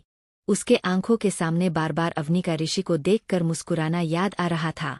मानव ने अपने कांपते हाथों से अपने दिल पर हाथ रखते हुए कहा, अवनी मेरी जान, मेरा यह दिल बाहरी दुनिया से लड़ सकता है, उस ऋषि से लड़ सकता है, खुद से लड़ सकता है, मगर। कुछ देर रुककर फिर वो आगे बोला, मगर तुमसे नहीं लड़ सकता क्योंकि तुम मेरी जिंदगी हो, तुम्हारे रहने से मेरी सांसें चलती है। बहुत प्यार करता हूँ मैं तुमसे और तुम्हें अपने पास रखने के लिए मैं कुछ भी कर सकता हूँ। फिर तुम चाहे इसे मेरा प्यार समझो या पागलपन। इतना कहने के बाद मानव के चेहरे पर एक डेविल स्माइल आ गई। वह इस वक्त देखने में बहुत ही डरावना लग रहा था। वहीं नीचे हॉल में ऋषि ने अवनी को सोफे पर बैठाते हुए कहा, अवनी तुम ठीक तो हो ना? कहीं उस मानव ने तुम्हारे साथ कुछ किया तो नहीं? ऋषि की यह बात सुनकर पूरी सिंह फैमिली उसे गुस्से से घूरने लगी। लेकिन अभी राज और अर्जुन ने जब ऋषि को अवनी का हाथ पकड़ते देखा तो उनका गुस्सा 7वें आसमान पर पहुंच गया। उन तीनों का मन ऋषि को जान से मारने का कर रहा था। ऋषि की बात सुनकर अवनी ने रूडली जवाब दिया, ऋषि, मैं बिल्कुल ठीक हूं, पर तुम बताओ तुम इतनी रात को यहाँ क्या कर रहे हो? ऋषि ने अवनी के सवाल का कोई जवाब नहीं दिया। वह अवनी के बगल में जैसे ही बैठने वाला था, उससे पहले ही अभी जल्दी से सोफे पर कूदकर अवनी के बगल में बैठ गया। यह देख ऋषि को बहुत गुस्सा आ गया, मगर उसने अपने गुस्से को अपने अंदर ही दबाकर अभी से कहा, अभी क्या तुम्हारे अंदर बिल्कुल भी तमीज नहीं है? मैं उस जगह पर बैठने वाला था मगर तुम इस जगह पर बैठ गए। ऋषि की बात सुनकर नीरज जी ने गुस्से से कहा, माइंड योर लैंग्वेज ऋषि। एक तो तुम बिन बुलाए मेहमान की तरह हमारे घर मुंह उठाकर चले आए, ऊपर से अब तुम मेरे फूल जैसे बेटे को डांट रहे हो। देखो कितना डर गया बेचारा। नीरज जी की बात सुनकर सभी की नज़र अभी के ऊपर चली गई। यह देख अभी तुरंत एक डरे सहमे बच्चे की तरह एक्टिंग करने लगा। उसकी एक्टिंग देखकर सभी लोग मन ही मन उसकी तारीफ कर रहे थे, मगर ऋषि उसे गुस्से से घूर रहा था।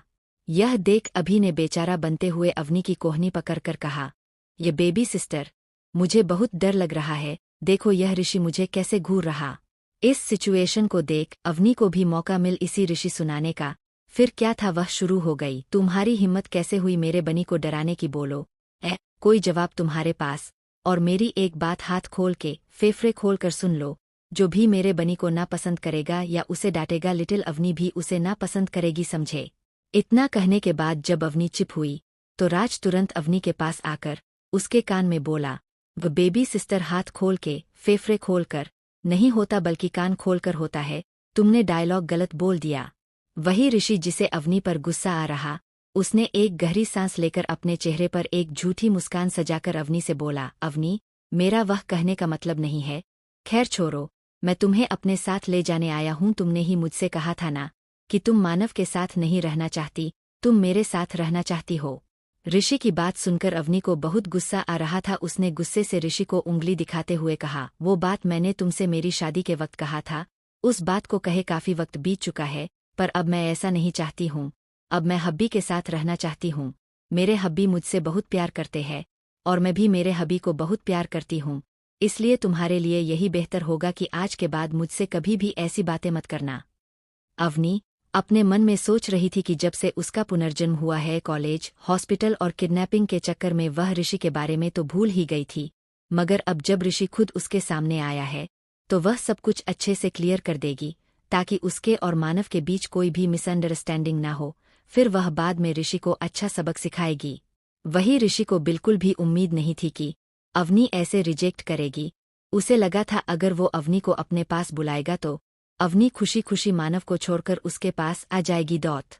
पर ऐसा कुछ भी नहीं हुआ। ऋषि ने अवनी को देखकर कहा, अवनी, वह मानव तो पता नहीं हमारे बीच कहाँ से आ गया। ना तो उसके घर का पता है और ना ही उसके खानदान का पता है। पता नहीं वह कहाँ से आ गया। फिर नीरज जी की तरफ उंगली पॉइंट करके आगे बोला, यह तुम्हारे पिता, इन्हें भी तुम्हारी कोई चिंता नहीं है, तभी तो एक अजनबी से तुम्हारी शादी करवा दी। यही नहीं, उन्होंने तो अपनी प्रॉपर्टी भी उस घटिया मानव के नाम कर दिया। मैं तो कहता हूँ तुम अभी उससे अपनी सारी प्रॉपर्टी ले लो, वरना। ऋषि इसके आगे कुछ और कहता तभी उसके गालों पर एक जोरदार थप्पड़ पड़ा। ऋषि ने जब अपनी नजरें ऊपर करके देखा तो शॉक हो गया। सिर्फ ऋषि ही नहीं, पूरी सिंह फैमिली शॉक हो गई, क्योंकि ऋषि को थप्पड़ किसी और ने नहीं बल्कि अवनी ने मारा था। अवनी ने गुस्से से अपने दांत पीसते हुए ऋषि से एक एक शब्द चबाकर कहा, कि मैं मेरे हबी के खिलाफ कुछ भी नहीं सुनूंगी, और हाँ, मेरे मम्मा डैडी, हबी के भी मम्मा डैडी है। फिर अपने हाथों से घर के बाहर की तरफ इशारा करके चिल्लाकर बोली, अभी के अभी मेरे घर से जाओ और दोबारा कभी भी यहाँ दिखाई मत देना। फिर अवनी वीर को आवाज लगाती हुई बोली, ये वीर भैया। अपना नाम सुनकर वीर भागता हुआ घर के अंदर आया और अवनी से कहा, यंग मैडम, आपने मुझे बुलाया। अवनी ने बिना उस पर ध्यान दिए ऋषि की तरफ इशारा करके उसे आर्डर दिया, इस इंसान को मेरे घर से अभी के अभी बाहर निकालो, और हाँ, अगली बार से ये या इसकी फैमिली से कोई भी मुझे सिंह विला में दिखाई नहीं देना चाहिए। आज के बाद इन सभी को यहाँ आने की बिल्कुल भी इजाजत नहीं है। अवनी की बात सुनकर जितना हैरान वीर था, उससे कई ज्यादा हैरान नीता जी और अर्जुन थे। वही नीरज जी, अभी और राज के चेहरे पर एक जीत भरी मुस्कान थी। राज ने ऋषि को देखकर अपने मन में सोचा, पागल इंसान कहीं का, इसे क्या पता मेरे जीजू मानव राजवंशी है, जिससे पूरी दुनिया डरती है, जिसे सब डेविल के नाम से जानते हैं। जिस दिन तुझे यह बात पता चलेगी तेरा क्या हाल होगा, यह सोचकर ही मुझे बहुत हंसी आ रही है। मानव हमेशा अपनी असली पहचान को सभी से छुपा के रखता है, इसलिए सिंह फैमिली को छोड़कर किसी को मानव के बारे में नहीं पता है। यहाँ तक कि अवनी भी अपने हबी की असली पहचान से अनजान है, तो ऋषि की तो बात ही छोड़ दो। अवनी को भी मानव के असली सरनेम के अलावा कुछ भी नहीं पता। वहीं वीर जैसे ही ऋषि को पकड़ने के लिए आगे बढ़ा, ऋषि ने उसे तुरंत धक्का दे दिया और अवनी से बोला, अवनी, यह तुम क्या कर रही हो? पक्का उस मानव ने तुम्हारा ब्रेन वॉश किया होगा। उसकी बात सुनकर अवनी कुछ बोलती उससे पहले ही अर्जुन ने कहा, वीर, घसीटते हुए लेकर जाओ इसे यहाँ से। अर्जुन का आर्डर मिलते ही वीर जबरदस्ती ऋषि को विला से बाहर ले जाकर फेंक देता है। सिंह जिला के अंदर यह सारा नजारा मानव ऊपर खड़े होकर देख रहा था। ऋषि को घर से निकालने के बाद वह भी अपने रूम में चला गया, मगर मानव के चेहरे पर गुस्से के साथ साथ एक दर्द भरी भी थी। वही नीताजी नजर अनजाने में ही ऊपर खड़े मानव पर पड़ गई। उन्होंने एक गहरी सांस लेकर अवनी से कहा, इश अवनी, तुमने मानव को बहुत ही ज्यादा हर्ट किया है। यह बहुत ही अच्छी बात है कि तुम अब मानव को पसंद करती हो और उसके साथ रहना चाहती हो। बेटा, मानव आज से नहीं बल्कि बहुत पहले से तुम्हें प्यार करता है। यह कहना गलत नहीं होगा कि वह तुम्हारे लिए पागल है। मानव से अच्छा जीवन साथी तुम्हें कहीं नहीं मिलेगा। वह तुम्हारे लिए इतना पागल है कि अगर तुम उसे नहीं मिली तो वह मर जाएगा। फिर उन्होंने अवनी के सर पर हाथ रखकर आगे कहा, मुझे पता है तुम्हारे छोटे से दिमाग में मेरी बातें नहीं घुस रही होंगी, पर फिर भी मैं तुमसे एक वादा चाहती हूँ कि तुम भले ही मानव को एक्सेप्ट ना करो, पर फिर भी तुम उसे कभी भी छोड़कर नहीं जाओगी, हमेशा उसके साथ रहोगी। अपनी माँ की बात सुनकर अवनी ने अपनी गर्दन यहाँ जिमे हिला दी, तो नीरज जी ने उससे कहा, लिटिल अवनी, मानव के पास जाओ। अपने डैडी की बात सुनकर अवनी मानव के रूम की तरफ चली गई। मानव का रूम। मानव ने रूम की लाइट ऑफ कर दी थी। वह अंधेरे कमरे में बैठकर बीते हुए 2 महीनों के बारे में सोच रहा था। जब भी अवनी उसे इग्नोर करके ऋषि के पास जाती थी या ऋषि के लिए उससे लड़ती थी, यह सब सोचते ही मानव अपनी आंखें बंद कर लेता है। उसके आंख बंद करते ही मानव के सामने 17 साल पहले का एक दृश्य घूमने लगता, जब उसकी माँ 1 साल की अवनी को अपनी गोद में लेकर उससे कहती थी, ए मानव, यह देखो, यह लिटिल अपनी है, और बड़े होकर तुम्हें इससे शादी करनी है। यह बात हमेशा याद रखना कि अवनी तुम्हारी जिंदगी की फर्स्ट प्रायोरिटी होनी चाहिए। इसके आंखों में कभी आंसू मत आने देना। तुम इससे बहुत प्यार करना। अवनी को हमेशा अपनी जिंदगी मानना, भले ही वह तुम्हें पसंद करें या ना करें। अचानक ही मानव अपनी आंखें खोल कर लेता है और एक दर्द भरी आवाज में खुद से कहता, ए माँ, आप चिंता मत करो, मैं हमेशा अवनी को प्यार करूंगा। वह भले ही मुझे पसंद ना करें, फिर भी मैं उसके साथ रहूंगा क्योंकि वह मेरा सब कुछ है। कब वह मेरा प्यार से मेरा जुनून बन गई पता ही नहीं चला। वह मेरी जिंदगी है। मैं उसे छोड़कर कभी नहीं जाऊंगा और ना ही उसे कभी खुद से दूर जाने दूंगा। यह मेरा खुद से वादा है। लास्ट लाइन मानव ने बेहद जुनून भरी आवाज में बोली थी। फिर मानव अचानक से ही हंसने लगा। उसकी हंसी बहुत डरावनी लग रही थी। आगे मानव ने एक साइको की तरह अपनी जुनून भरी आवाज में कहा, इस दुनिया ने अभी तक मेरा प्यार देखा है अवनी के लिए, मगर अब वह अवनी के लिए मेरा जुनून देखेगी। जो भी मेरी बेबी को मुझसे दूर करने की कोशिश करेगा, मैं उसे जीने लायक भी नहीं छोड़ूंगा क्योंकि मानव राजवंश बिल्कुल भी अच्छा नहीं है। इतना कहकर मानव फिर से अपनी आंखें बंद कर लेता है। मानव के आंखें बंद करने के 1 मिनट बाद ही उसे अपने शरीर पर कुछ हलचल महसूस होती है। जब वह अपनी आंखें खोलकर अपने सामने देखता है तो वह एकदम चौंक जाता है। उसके मुंह से एक ही शब्द निकलता, ये आप? क्या मानव ऋषि को जान से मार देगा? क्या अवनी मानव के सामने अपने प्यार का इजहार करेगी? सिंह विला से निकाले जाने के बाद ऋषि आगे क्या करेगा? क्या वो अपनी बेइज्जती का बदला अवनी से लेगा? इस चीज को जानने के लिए बने रहे।